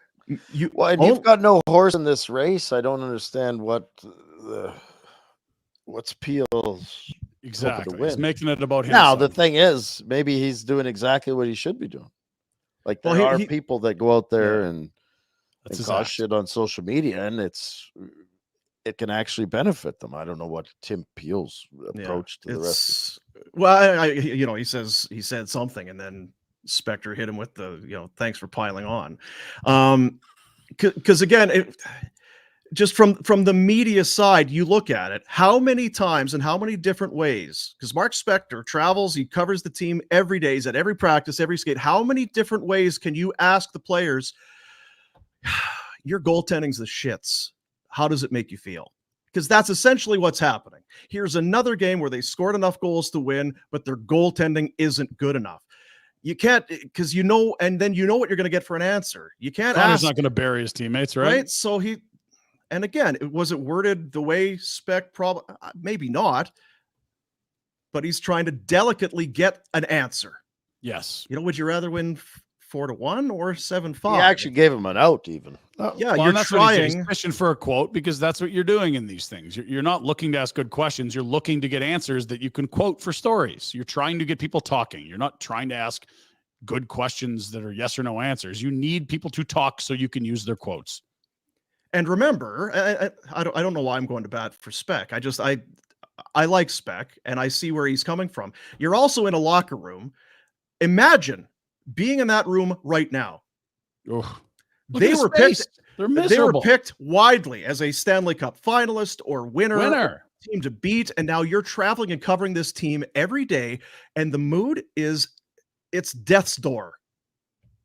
death's door right now, and you got to go in there and keep asking questions. And the last thing these guys want to do is talk to you about anything. Well, and don't forget to add the fact that every team in the league has a bit of a say or an opinion on how their guys are allowed to cover the team or should cover the team. Oh, yeah. So you have to walk that line too. And again, remember how they must feel too. You take all that away. Our goaltending is the shits. Can we get a fucking save already? Yeah, exactly. Like, did they lose? Wasn't the answer apparently. Can you stop a puck, or can you stop a puck, or Christ, could you get us a goalie that can stop a puck, please? Yeah. Well, So, and this, yeah, interestingly, this comes on the heels of the Woodcroft firing, where Woodcroft, in one of his final press conferences, I don't read spec, and then Spector writes an article talking about the coach does read them, and it's like, okay, like this is just a toxic place to do a job, no matter what side you're on right now. it happens a lot, though. Not boring. Not the Peel Spector thing, but you got Larry Brooks in New York. Yeah. You think about baseball and football, there will be guys that cover teams that, they've got a bit of an aura to them for being one way or the other. Anyway. It only gets better with one thing, and I do like this. This is from, I believe, someone on Twitter that works at Sportsnet. An underrated part about this whole thing is learning that Tim Peel has his iPhone text set to so big so he can read it. No wonder he missed so many calls during his career. Yeah, give that a like. That's good stuff right there. All right. Let's move on. NFL. Jack's boy. Into the sun, out of the sun, Mars mission. Best Can I just say, ever. to go back to that I love it. I wish there was more of that. That's why I posted it. I'm not picking content, sides. It's like Melrose Place, right? I can't stop watching. It's awesome. Great. Everyone should interact that way. And don't worry Everyone about it. should empty their DMs publicly. Holy Now, fuck. can you imagine if Warner got into it with somebody on text and then they put it on Twitter? Oh, you'd be polishing up your forehead to give that guy a headbutt so fast. Forehead, you're polishing off a rifle. How do I get out of this? Can we delete the internet, please, sir? Where were we? Kenny Pickett. Now, not the best run for him. Here's a stat that stings a little bit. This was sent by the Wolf. I don't even want to show this anymore. It doesn't matter. You have We to. need the Jack cam. Where's the Jack cam? Jack, can we go to the Jack cam? Got to get you in there, Jack. Fine, he says. So Kenny Pickett, same number of touchdown passes the last 2 years as Matt Ryan, who retired week 14 last season. Less than. He's got one less than Matt Ryan. Oh, shit. He's got less than Matt Ryan. And Ryan was a disaster, if we remember. Yeah, and who was it that got hurt? It was Anthony Richardson had as many touchdowns since like October 1 at 2. Like it's been Poor Kenny. Poor Kenny. He just wants to know if Jack's in or out. He can't handle this. Needs a better offensive scheme. Scheming. They do fire Matt Canada. Let's go live to the Jack Cam for instant reaction. Here's our Steelers insider, Jacko. This is the biggest day in Steelers history. Bigger than Super Bowl wins. Yes, it is. This guy. I mean, there's got to have been bigger days. No, this is the biggest day. 3 years of Max Payne has finally come to an end. No more bullshit jet sweeps. No more first down, 1 yard runs. We're back. We're so This is unbelievable. Guys, you got to see this. He believes this shit. I hope you're right, Jack. I hope you're right. Time will tell, I guess. Can we get a picture of you again and look at you? It's been a while. Just pull up the Jack Cam for us. We got one more. No, this is applicable to Rhett. One more NFL note for you in a moment as we got a big Thursday slate. They've now added in that Friday. I forgot about the Friday game, Dean. Remember they're doing the Friday? Right. Black Friday. Doing the Friday after. We may as well. Why not? NFL just keeps finding more ways to make money. I don't know how they do it. Here are your halftime shows for the Thanksgiving Day games. Packers at Lions, Jack Harlow, no relation. Commanders at Cowboys, Dolly Parton and Steve Aoki for the Niners and Seahawks. Pick one, fellas. Jack, you go first. Sorry, I completely missed that whole thing. Okay, Rhett, you go first. We're picking an artist here. You can only go to one of these shows. I don't know who 1 and 3 are, so I'll go with Dolly. Yeah, that makes sense. Dino? I'm Dolly all day. Okay. Especially with Christmas coming. Who's Dolly? Oh, Jesus Christ. You're joking. Shut up, right? Jack. You're God actually damn it. joking. Oh my God. Fuck's sakes. Who's Dolly? This is You're joking. Jack. Who is Dolly? Do you not know who Dolly Parton is? You make it. This is a fireable offense, Jack. You're walking a tightrope here, pal. Look at the comments. Fire him. You've got to be joking. Jack, how old are you? I'm going to try to back you up here. 25. So when Jack was in high school, how old is Dolly? In her 50s? Irrelevant. She's do understand there's history. Have you heard of? Do you know who Elvis Presley is? Yes. You've heard of Elvis. Okay. Do you know who Elton John is? Yes. Okay. You should know who Dolly Parton is then. Hot blonde, Jack. I'm She's Googling hot quick. blonde. Yeah, Google. Yeah, you're getting one more. You're getting one. How old is she? Well, most of her at least. Who cares? You don't ask a lady her age, Pinder. Well, the internet knows. I'm more curious. I'm not trying to. She's an icon. She is an icon. And beyond the music, she's obviously very well known and for other things. Like she's such as Dollywood. Dollywood. She's an icon. She is absolutely a music icon. Okay, so glad we got that little gem Dolly. there. That should be a T-shirt. Jesus. Don't wear it in Nashville. You'll get punched in the face. Okay, we'll move along. Last couple items for you. We mentioned the Prince was in Vancouver, Rhett. Worst Pinder report ever. No, I disagree. This has been great. This is best ever. You get to see how many drops we got in here. There's a new so now the king goes on our money, which I'm sure you love. Rhett's a big fan of the monarchy and the Commonwealth. Mm-hmm. That looks nothing like him. It doesn't. He's got the double chin going there. A little bit of sag. So people are asked for the feedback on it. Take a good look, and what feedback would you have on the coin? Kind of like the queen a little more. Yeah, it's too big. Yeah, you're right. That fucker's not going to work at any value. How am I going to put this into? Queen was a better person than this person. How am I carrying the two of these in my pocket? This is bullshit. How am I?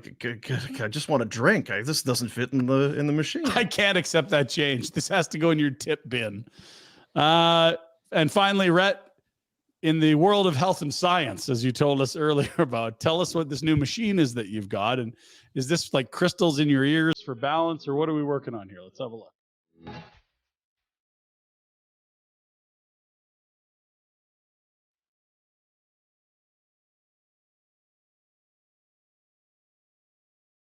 There you go, Rhett. Oh no. Oh no. Sacre bleu. Oh dear.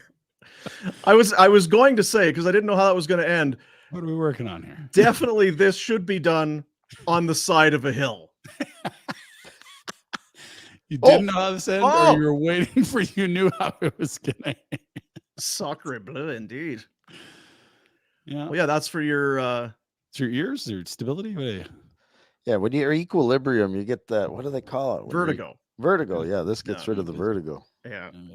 Oh, jeez. You have other things to deal with after, but your vertigo. You got rid of it, and you just got it right back again. That's your Pinder Report. Village Honda, pre-owned vehicles, they got them. Huge selection of used, all makes, all models, all budgets, over 70 units, more than 400 inside the dealership group.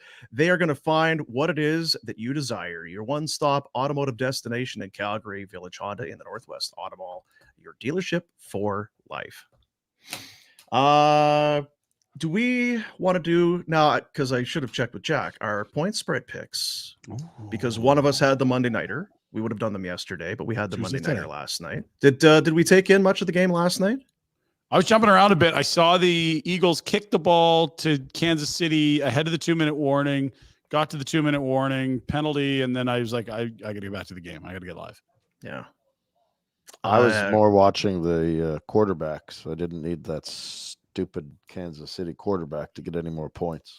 You and the shoveler watching the quarterbacks with a keen eye. You know what's odd? She had a few comments about the quarterbacks when we were at the game the other day. Positive or negative? Too insightful to Two. Do you understand? You know a lot about quarterbacking. Because they were playing the Jets, right? That pocket was presence. It both sides or both teams? I'm not taking part in this. This is Pinder's thing. For Betway, bet the responsible way with Betway. We love you, Betway. get it on your phone. You can do it. Hey, do it on your desktop. However you do it, just get on the Betway app, get at Betway, and bet the responsible way. Quarterback's best friend, protection. Good heavens. Okay, there we go. I did have the game last night. Philly wins outright. Thus, the +3 cashes. I go 3 Not for allowed 3. to have a Monday nighter. That Jack, just scratch that one off. You did it last week, you turkey. What are you talking about? Get out of here. Bears cover, Cowboys crush, and Philly +3. Dino! Above the surface, I can finally breathe. Look 16 at this. and 14 above 500 for the first time. Incredible turn of events. I'm proud of you. You're Thank the you. best. Way to go. Team guy. Great in the room. Guy. You're the best. Pinder Way to gets go. the Dallas beat down. Minnesota Yep. +2.5, and Detroit did not cover 7.5. Stinking They get Bears. the win, come from behind, but did not cover the 7.5. So you go. I wanted the 2. Bears, but I'm full opposite George. I'm now 9-3 since going full opposite George. That kind of, I mean, it's hard to say. Anyway, so what was his record? You're south. Yeah, 13 I'm and getting there 17. though. Sorry, Jack. The Jack picks from week whatever it is, 11, Pittsburgh. Now, is this just? Are you like Rhett? So just every week you take the Steelers because then you were off the No, he Steelers doesn't, and they 'cause won. he's on and off. If I didn't wake up to the news today, I would have been off. But now I'm back. I will be back on. Now you're back on. Okay. Well, It's a lot this year for him. it's back and it's forth. hard. You need a scorecard. You need a tracker or something. It's wild. Steelers do not cover the +1. Dallas, were we all on Dallas? Cowboys won easy, and Vikings +2.5 What, Jack? in a tight one. Yeah, the there's- astronaut with a nice game-winning drive, I guess. Pittsburgh for Jack, and you just kind of were. You were. I did supporting it your for boys. Jack, to be supportive of Jack, because I want Jack to have a nice time with his Mhm. team. You also tried to slide a greasy Chargers pick in there, but they didn't cover, so we're not seeing that. God, they suck. Yeah. Bears cover, Bills cover, Pittsburgh does not. 17 and 13 Look for at that, Rhett. for the bragging rights for the group. That's a good little run. 3-0, 2-1, 2-1. And did we do Jacks or yeah? Yeah, we did Jacks. Jacks. We're Jacks. as a group, we are on a nice roll. Pinder, are. you were 3-0, 3-0. It was 2-1, prior to 2-1, this week? 3-0, 2-1. 9-3. So We're at 'em. again, it's just for fun, people. That's what when we say bet the responsible way. Don't go and get silly. Just have some fun. Have a with little it. fun. Yeah. Bet the responsible way. 16 and 14. Oh boy, it looks good on you, Dino. I'm just one back of old retro. It felt What like was he Jack's record? No good. I'm one behind you. Oh boy. So I had 12 an and 0-11 run there. That's impressive to get behind me. Were you really? Oh yeah, I had Holy 3 for 3 jeez. works in a row, and I lost a Monday nighter the week before. That's 10, and then I lost the first one. Is just Yeah. that's why I had to go opposite George. Bet the responsible way with Betway. Now, you were in Pittsburgh. Where was the Steelers Browns game? Was it in Cleveland? It was in Cleveland, yeah. I think I remember that weird logo. It's at center field there. What is that Yeah. logo? It's like some dude It's a thing. delivering- Yeah, it's a I don't know. whatever that is. Because I knew you were in Pittsburgh on the weekend, Retro. I didn't realize that because I saw this and you were at the football game, obviously. But I wasn't sure. I didn't know you went to Cleveland to see the game. No, Steelers guy. There's Retro at the game. My jailhouse Oh tat. shit. He's in the dog pound there. You're so tired. My buddy's kid works in the ticket department. So. You're Nice to so have an in. tired. Now, Yeah. which of your teammates in Saskatoon gave you that tat? Remind us. Chad Allen. Chad Allen. It's good work. We've all been there. He's our secret weapon. I like the old bird behind. She's like, turn your phone away. Yeah. Turn your phone that way. Don't be that person. I'm not- not put this on the internet. Yeah, you're right, ma'am. You're right. And I'm not shut up. taking your video, you old bag. Listen, you sweat hog. I'll film what I want. Yeah, listen. Who said that in the ring? That was the best. That was Jesse Ventura. Jesse the Because what happened best ever. Adrian Adonis was going through his flamboyant phase and he had dyed his hair blonde and was wearing flashy things. And there was a match. And somehow the camera was just panning back at just the right time. The adorable Adrian Adonis was he was watching the match. He was in the seats and then climbed over the barricade, hopped into the ring and interfered, which was crazy. And Jesse saw this happening. He's like, wait a minute. What's happening? Some fat sweat hog is in the ring. Some fat sweat hog has gotten into the ring. Oh, wait, it's Adrian Adonis. Do you remember when we were playing that on the morning show, how that came to be? Do you remember that? Well, I remember we called it up. What was the circumstance? So it was the first time the McDavid Oilers had made the playoffs. And remember the old double guns, the old guy, the gray mullet. Oh, yeah. And there was some heavy set Oiler fan ladies giving the bird to the Sharks after they scored in the Oilers end. And the sweat hogs guys started getting dropped on the regular. Some fat sweat hog. I mean, Jesse's crazy. He's batshit crazy now. He's not crazy. He's the governor. For Oh, Christ's sakes, you can't be crazy if you're That's a governor. right. You got to be straight and narrow, right? Right. Yeah, all those politicians, you can trust them. Yeah. So anyway, I can't have you falling asleep at football games anymore, Red. It's time for you to go and see Dr. J at Outdoor Dental. Enough is enough. Because when you're snoring, you're not sleeping. You're just not getting quality sleep. When you don't get quality sleep, it affects every part of your life. And you may just have a quick nappy poo during a Browns Steelers game. Mm-hmm. Now, I don't know. I typically don't snore when my head goes forward. Yeah. That'd be real trouble. I don't know why your shirt was off necessarily because of that, but it would be why you had fallen asleep. Snoring treatments. 2 15-minute treatments with the Solea laser increases the soft palate tension. It reduces your snoring. It's non-surgical. It's pain-free. Now, the Solea laser is about doing the dental work. No needles, no drills, no stress. So there is that. It's state of the art. Pinder, you've been there.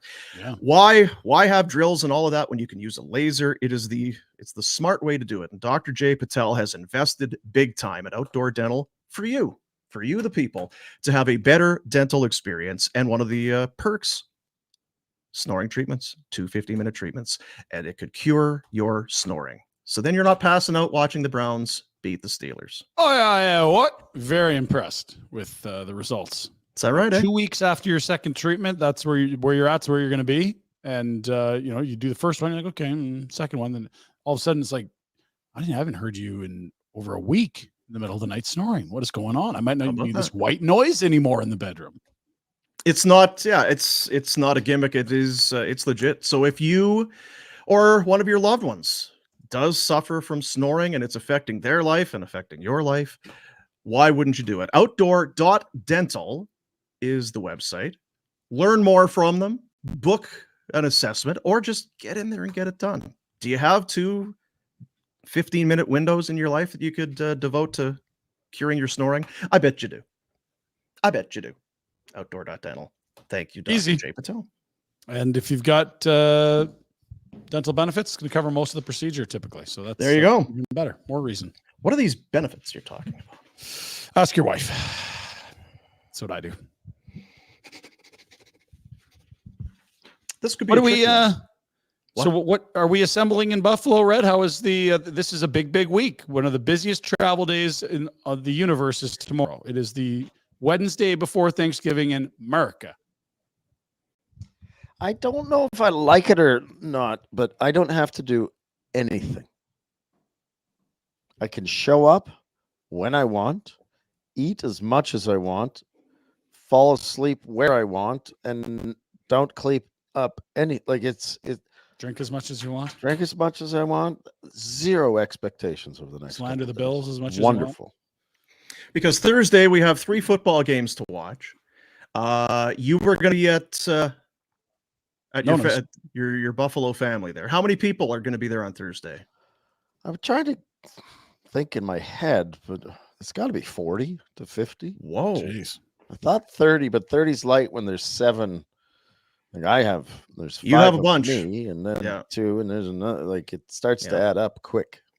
And do you have a reserved spot? Like, is there now that's where Rhett sits. Absolutely. I'm Yeah. like, Really? I am a huge favorite. You're a royalty in the family, eh? Mhm. It's like Prince Rhett. Well, Ryan, when you treat people right, that Yeah, you I'm sure that's how you it deserve. goes. Yeah. Good So that to is know, I guess. Thursday. And so you're going to be doing Thanksgiving, being that you're in the U.S. And I'm going in. I got to go see Greg up at Bon Ton. We've been texting back and forth, but Are you going to do a kitchen show on Thursday. Yes.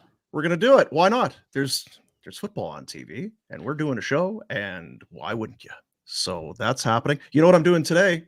Tell me. I'm making my gravy. Oh. I got my tray of chicken thighs in the fridge, ready to roll. I got onions and carrots and celery and garlic and rosemary and all the spices. So we're making our get-ahead gravy today, and then on Thursday we'll be doing something during the show. So is Greg gonna just abandon Jack and I in the studios here on American Thanksgiving while we watch you and Rhett eat? Well, there's details to follow. Oh, I like that answer. You won't, but details to follow. Green Bay at Detroit, 10:30. Washington at Dallas, 2:30. San Fran at Seattle. The primetime game at 6:20. Rhett, enjoy the football. And you know what is great in a way, I guess? It never really matters how good the football is at the end of the day. But Detroit's a good football team now. Yeah. It used to be one of those things. It's of all the teams, we got to sit and watch the Lions. There's and the 3 Lions good football teams playing. Yeah. are junk. Lions Dallas are is legit. great. Niners are great. Detroit's great. And all these other teams feel like they're bubble teams. You want to step up, challenge one of the big dogs? Let's see it. So, Rhett, I know you do get drunk and pass out. You might miss some good football if you do this year. Sacrifices in life, Dean. You Yeah. have to make them. It's true. Now Now this this is not drinking, or he is definitely passing out, Yeah, I missing know. hockey and football. This might be a challenge today. I'm curious to see what Ryan has for the upcoming segment, because it's time for what's on the menu with DoorDash. DoorDash, restaurants, grocery, pharmacies, bakeries, flower shops, and more. Ordering's easy. You open the DoorDash app, get what you want from where you want, and it's delivered directly to your door, left on your doorstep. And for a limited time only, there you see it. Nation25. Nation25 is the promo code. What does that get you? Well, it will save you 25% off your first order of $15 or more. Decent. Zero delivery fees on top of that when you download the DoorDash app and enter promo code Nation25, Nation25. Pinder, what's on the menu for DoorDash? Challenging, sure, for maybe mere mortals, but for really smart people. Just one sec. Oh my God. Let's start in Orlando, Dean, where the North, the Raptors, will be taking on the Magic. This is an in-season tournament game, which means we'll have the funky courts on the floor. And you're thinking, oh, I'm not much of a basketball guy. I want hockey. How about you get you off your ass and go to the Saddle Dome and watch the Wranglers and the Tucsons, the Roadrunners. Or you can watch it on AHL, AHL.com, AHL.tv. Now, the reason I said it was going to be challenging is the NHL is dark tonight. 0 games. Good work, everyone. And you know what? In my folder there, Jackie boy, there was, of course, Jeff Merrick, highly intelligent. No NHL games tonight. Here's why. There's only 3 teams/buildings available to host games tonight: Vancouver, Calgary, and Arizona. Canadian teams get sent to the U.S. this week for Thanksgiving Eve/Black Friday, since home games are requested by American teams, which makes sense. So all the Canadian teams are out of the country, so they can't host games. But if you wanted a game, you could make a game. You could, yeah. Well, unless, as he says, there is no rink availability. Well, I see 3 right there, so you could do Vancouver, Calgary tonight. But I get it. Like this is a big time for the U.S. markets to make money. It's a big holiday. More people travel for Thanksgiving than do for Christmas in the States. Sure, I just think you could easily have 1 game tonight. Why would you want those games on TV anyway? Why you got to be that way? The league's just so great. It doesn't make mistakes. Nothing to see here. 25% off your first order, 0 delivery fees. Make sure that order is over 15. Of course it's going to be, but make sure it's over $15 and you will trigger the deal on for a limited time. Nation25 is the promo code Nation25. Dash that for the win with DoorDash. Dash that. I'm looking at the because I have a different window than you have on your screen. I see that Rhett, it says devices not connected. Yeah. Now, is that his ear light or is that one of the hook with the camera on it? Yeah, I'm not sure. Which device isn't connected? Not connected anyway.